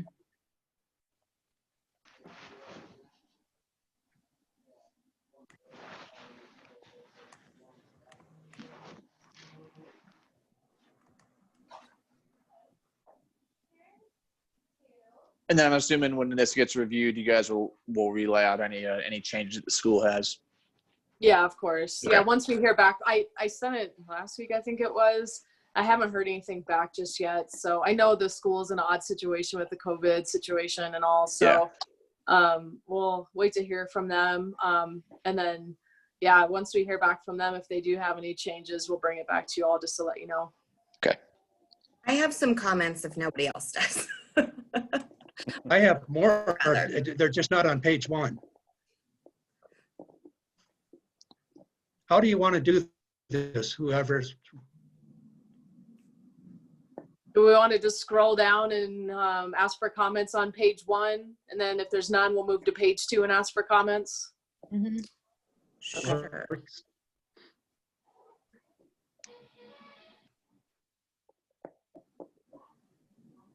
Okay, I have some questions here. Okay. Going up to A. And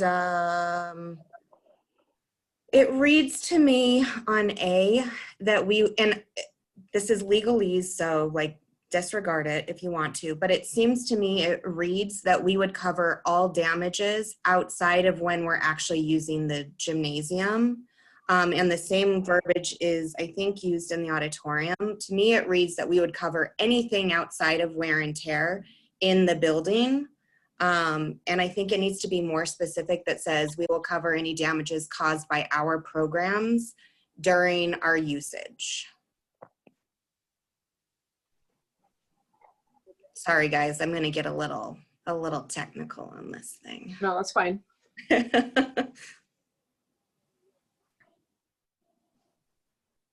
Okay, I'm just making notes, so.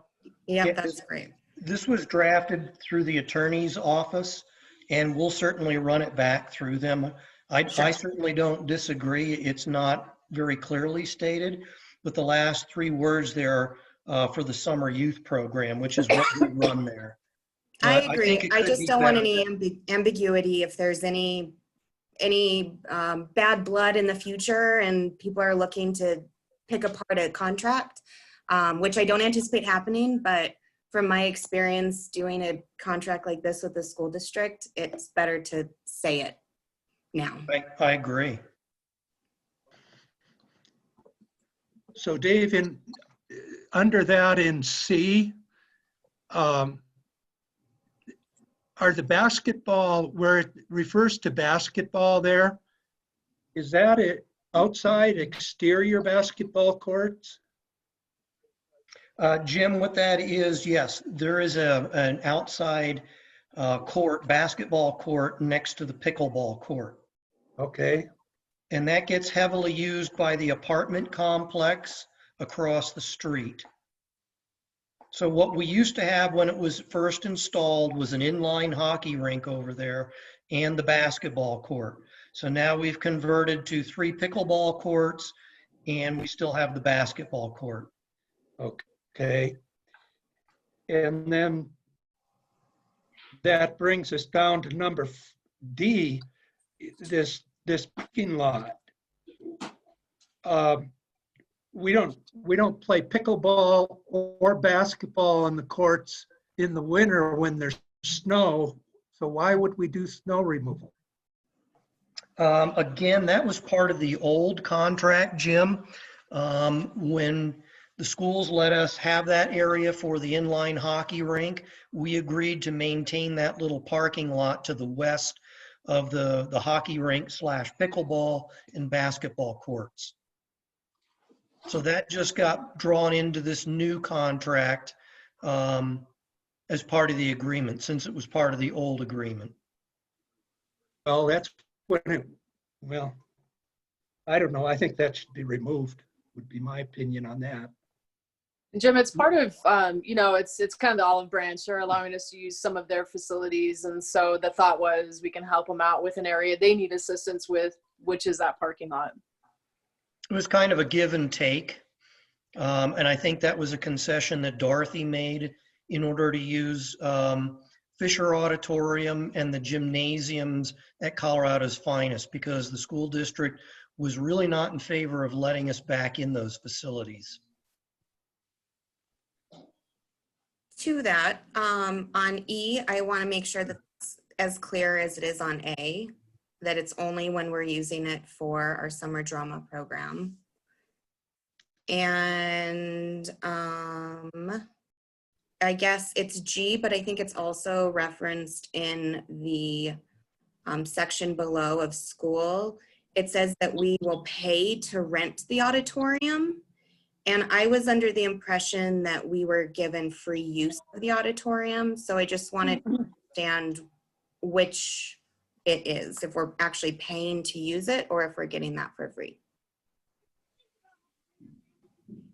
We do pay to use it. It's a reduced rate, but they do have to provide staff. So we do pay a fee to utilize the facility. Okay.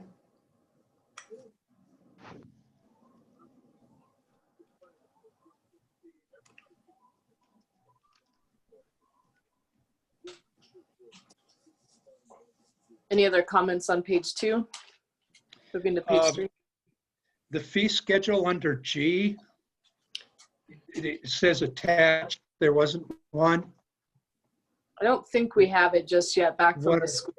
We'll get it to you guys as soon as we get it updated. Okay.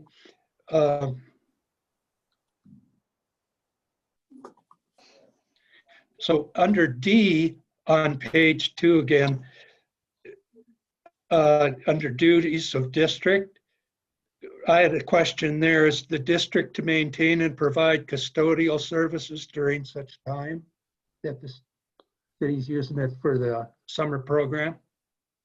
Yeah, and that's part of the fees we pay is the maintenance, the janitorial, custodial of the facility while we're utilizing it. So we should probably say that then, I would think.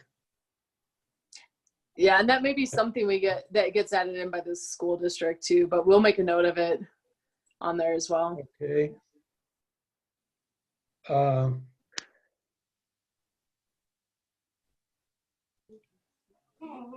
You're talking about this D? 40. You know, going back to that snow removal, there was something I saw there that very last work and required resurfacing. Resurfacing of a parking lot is a capital expenditure. Why would we agree to do that to a parking lot? This, again, was part of the negotiations that took place under Dorothy Hargrove when she was when she was our director, and 2, as she was the city manager. She and Dr. Wendy Rubin went back and forth on a lot of these things. And it was something that Dorothy agreed to in order to get some other concessions. Well, okay. So do we have an estimate of what it costs to resurface it? I don't believe we have an estimate. Looked at that, or whoever does that for the city nowadays? It would be the streets department, and no, we do not have an estimate. So how would Parks pay for that? We would ask Public Works, the streets department, to go ahead and overlay that. That was the intent here the last time. That's pretty major, I think, Dave. I mean, I don't know how big that parking area is, but resurfacing the parking lot for use for pickleball and stuff, that's okay. Yeah, Jim, I think that lot's maybe 20 spaces. It's not very large. That's adjacent to the pickleball and basketball. Yeah, it's not a large parking lot. Okay.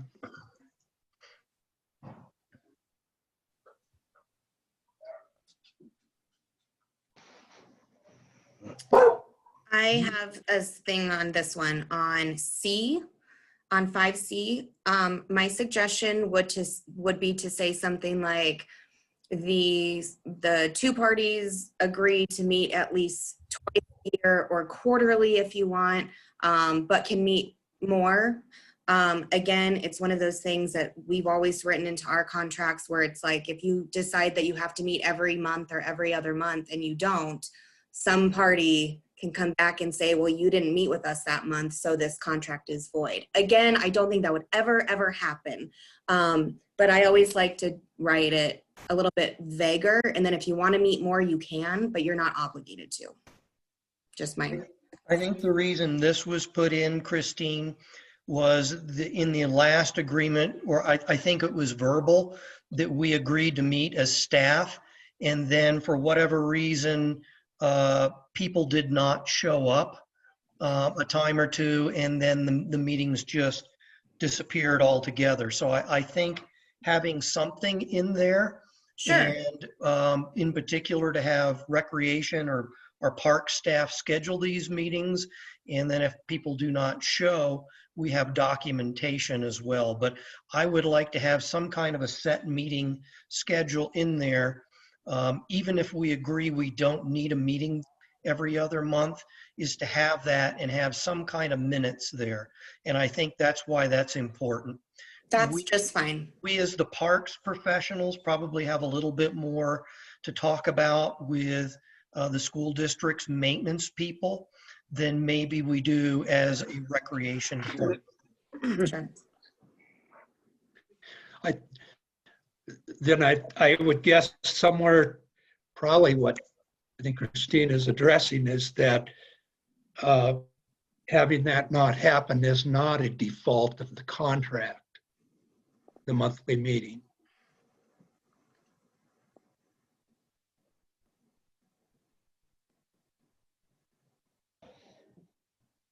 Well, I don't know if it's a default. It just says mutual duties here. So I don't know that that necessarily puts any one party in default. But I want to make sure that we do have regularly scheduled meetings and that everybody agrees to attend those meetings, and that we document when those meetings aren't attended by one party or the other. Sure.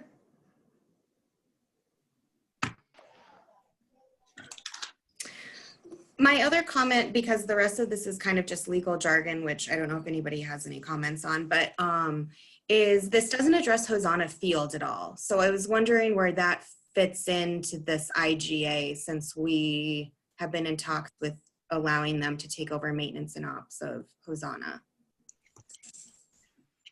It goes back up to the page 1 where we deleted that. Sorry, I missed that. It's under page 1, number 2, terminated agreements. I believe that one's one that's terminated. So the school district had intended not only to take over the scheduling of all of the Hosanna Athletic Complex, but they are taking over the maintenance there. And this is something that we're helping the school groundsman go through right now. I'm not, is that A, 2A? I think it's F. I guess I'm not sure where that is. I didn't see it, but I could have missed it. I think it's 2F. I think it's the very last one before we go to duties of Englewood. Oh, got it. Yeah. Okay. Yes, it is. Okay, I'll take a look at that, but fine. I just wanted to make sure it was mentioned in here. Yeah, Thank yeah. you.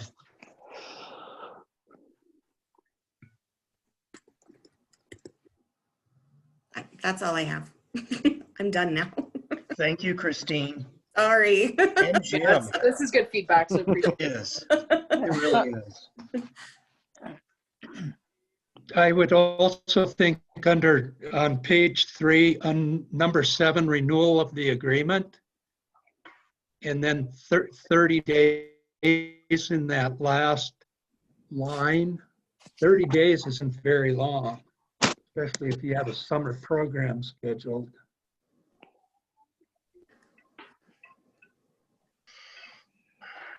Yeah, and a lot of these agreements, 30 days is usually pretty typical, but I mean, we could do 60 days or 90 days.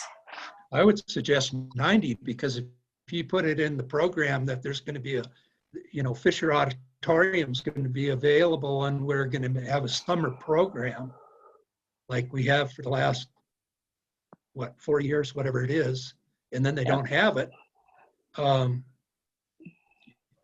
Somebody's got to answer those calls and stuff. But I would think agree with that 90 too. days. That could come down to grounds maintenance too. Mm-hmm.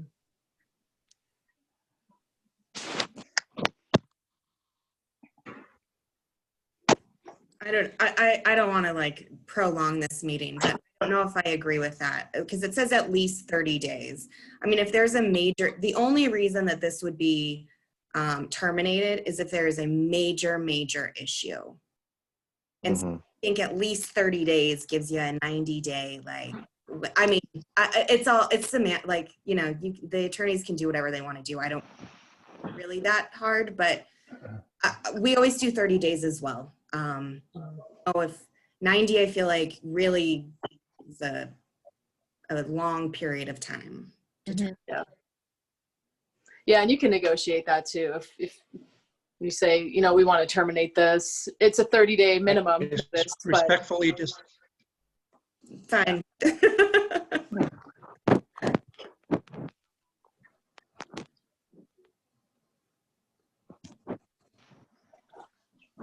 I'd still like to see the 90, and the reason why is over at Colorado's Finest, we're taking over that athletic field, and Lindsay does a lot of scheduling it, and she does it well in advance. So people start inquiring in the fall about use for next year, and I think we ought to have at least a 90-day agreement. Okay. Whatever works. Yep.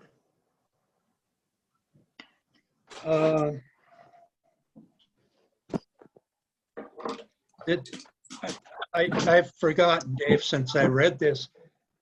We still have some use of the practice field, or the small soccer field behind the Englewood High School Stadium. You're talking about the artificial turf? Right. We do not. As part of the agreement, Jim, we agreed to give the schools the revenue that we generated off of that, which is around $20,000, which is supposed to go back into the new synthetic turf when it needs to be replaced, and that's not near enough. So the only requirement that we're looking for is that field is open during non-school hours and when it's not scheduled. And that's part of the Arapahoe County agreement because we got a grant there. Right, okay. We got a grant at Clayton too, but that's a different story. Yes, we do. There's room over at Maddox to put a field.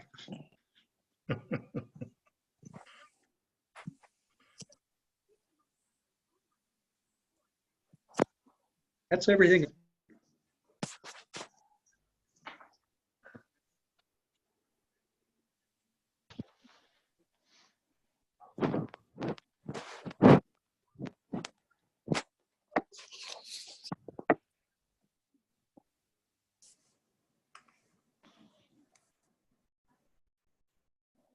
Oh, you're muted, Christina.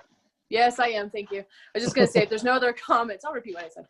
If there's no other comments, we'll make these adjustments, get them back to our legal for review to make sure we're within line of everything, and I believe we are. And then we'll get them back to the school district to find out if they have any addition to it or changes they'd like to see. And if they don't, then we'll proceed and finalize this and move forward. But if they do have changes, we'll keep you guys updated too. Okay.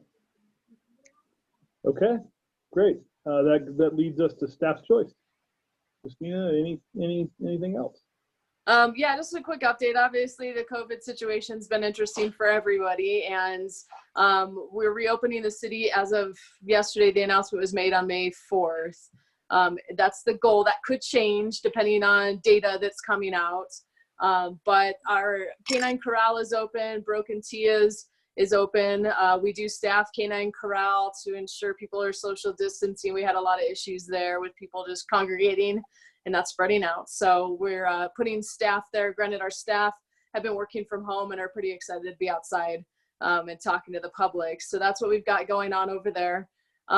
Just an update too, we did cancel our summer drama program due to timing. We should be in auditions right now and getting ready to launch this program, and unfortunately we can't do that. So to save time and money of everybody, we've decided to discontinue that program for this year only. So that's just a basic update.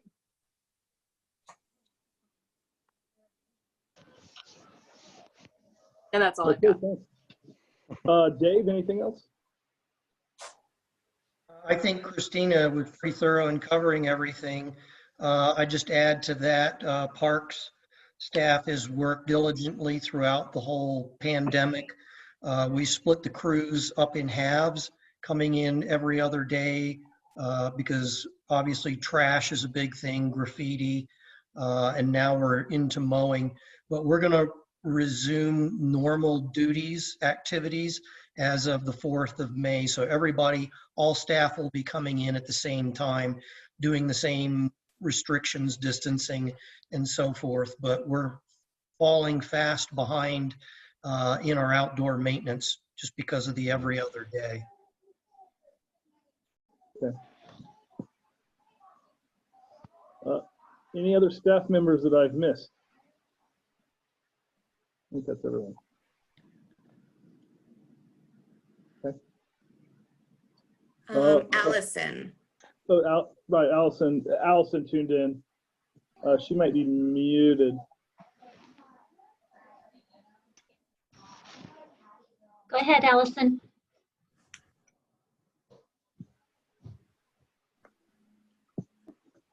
Is she unmuted now?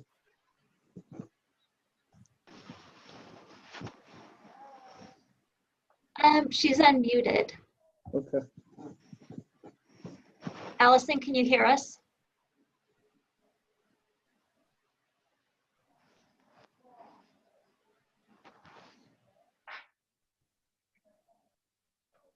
No. Well, she still has a question. Let's move on to Commissioner's choice. And Allison, if you have something and you can hear us, then try raising your hand again. I don't know how exactly we'll go around the room, not having a room, but let's start with Christine, since I see your picture right there. Perfect. I don't really have a whole lot. The only thing I've been thinking about for Denver, which maybe we could institute in Englewood, especially since we're staffing Canine Corral, is I think that this is a really interesting opportunity to do some unique community engagement because people aren't traveling to parks. They're using their local neighborhood parks more than they ever have before or ever have before. And so maybe with the staff who's staffing Canine Corral or maintenance workers who are out, just engaging residents and talking to them about their experience using the parks or what amenities they'd like to see in their parks. Just things like that I think could be an interesting opportunity to like hear from citizens that we don't usually hear from because the only place people can be is in the parks. And so it's just something to think about. I'm certainly thinking about it professionally. So I'm happy to like brainstorm peer-to-peer as well. But that's really all I have is I've really been thinking harder about how we do community engagement and reach those people that we don't hear from generally.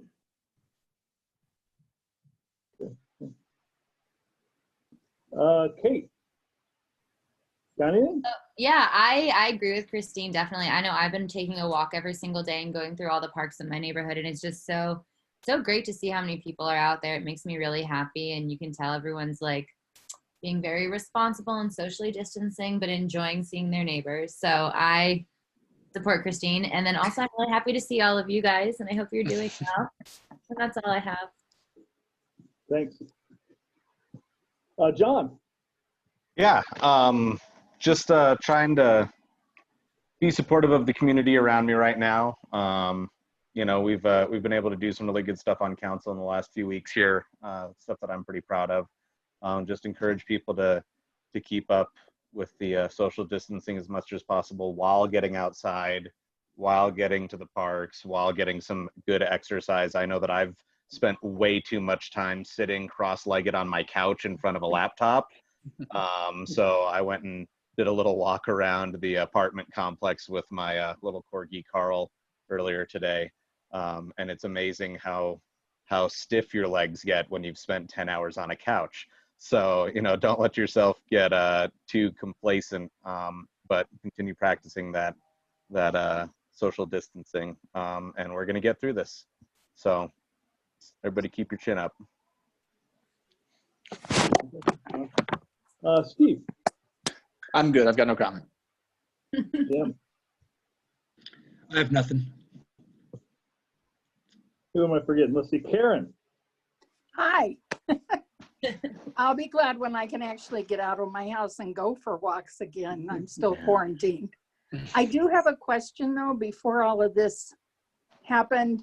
The way I come home from work, what are with all the cars at Pirates Cove in the parking lot? Isn't that John Elway? Tons and tons and tons of Chevys.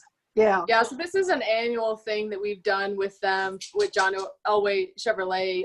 They order surplus police cars, not just for Englewood, but for all the jurisdictions around. And they need a place to store them because they don't have any location on any of their sites to do so. And we've been doing this for many years, leasing the lot to them. I think this agreement was like $3,000 to just use the parking lot. So it's easy revenue for us, and it's a parking lot. I had just never seen them there before.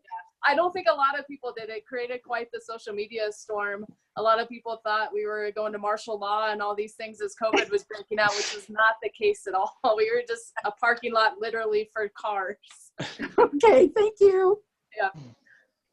So Dave, I see your hand up, but before we go back to Dave, Gary, are you still there? And if so, do you have anything?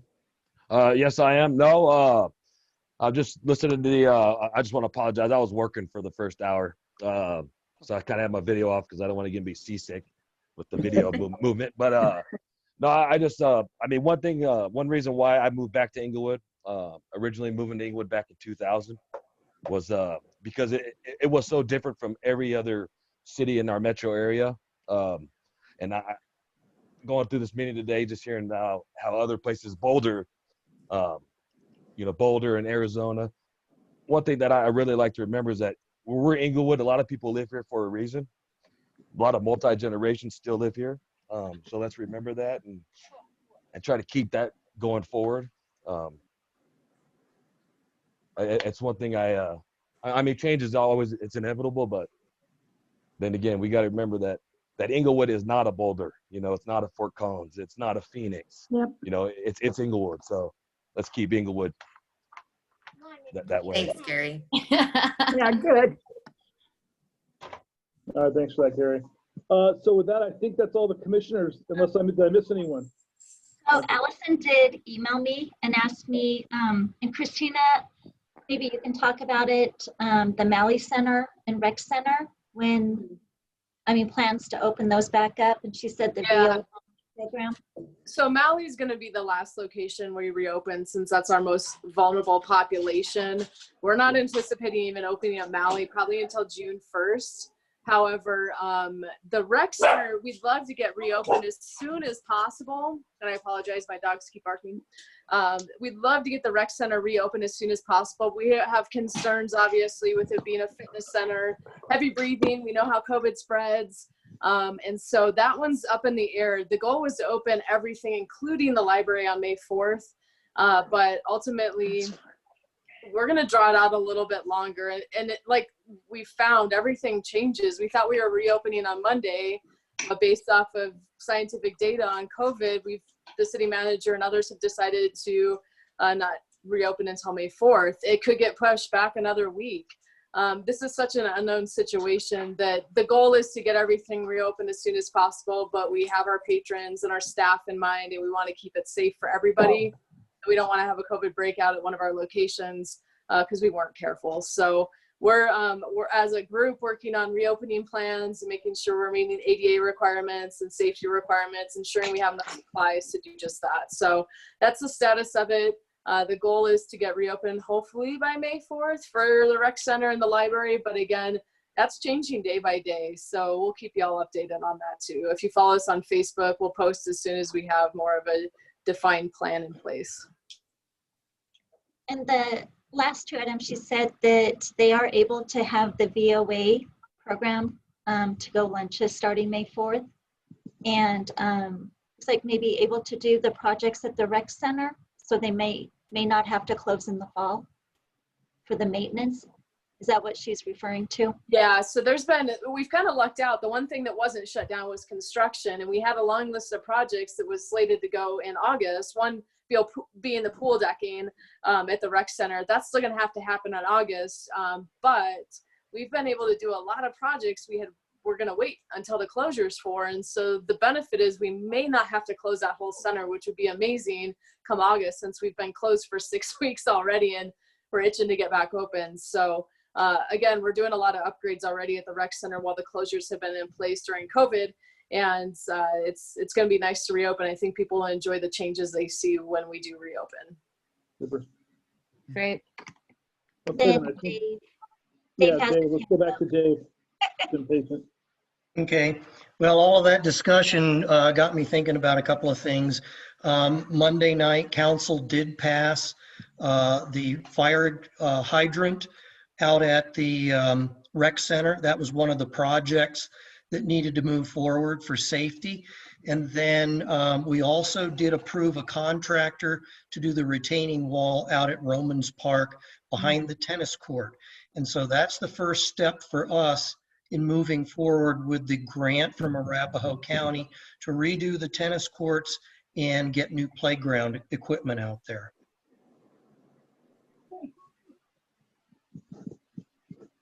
Okay, thanks.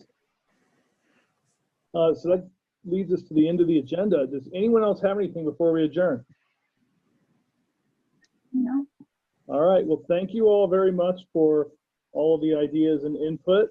And I thought it went relatively smooth doing this over Zoom, actually. And it didn't seem like people were getting walked on too much when they were trying to talk. So thanks everyone for joining and sticking in there. And unless there's anything else, I think we can call the meeting adjourned. Thanks, you guys. See you guys later. Have a good night. Have a good night. Have a good night. Bye, guys. Stay healthy. Stay there.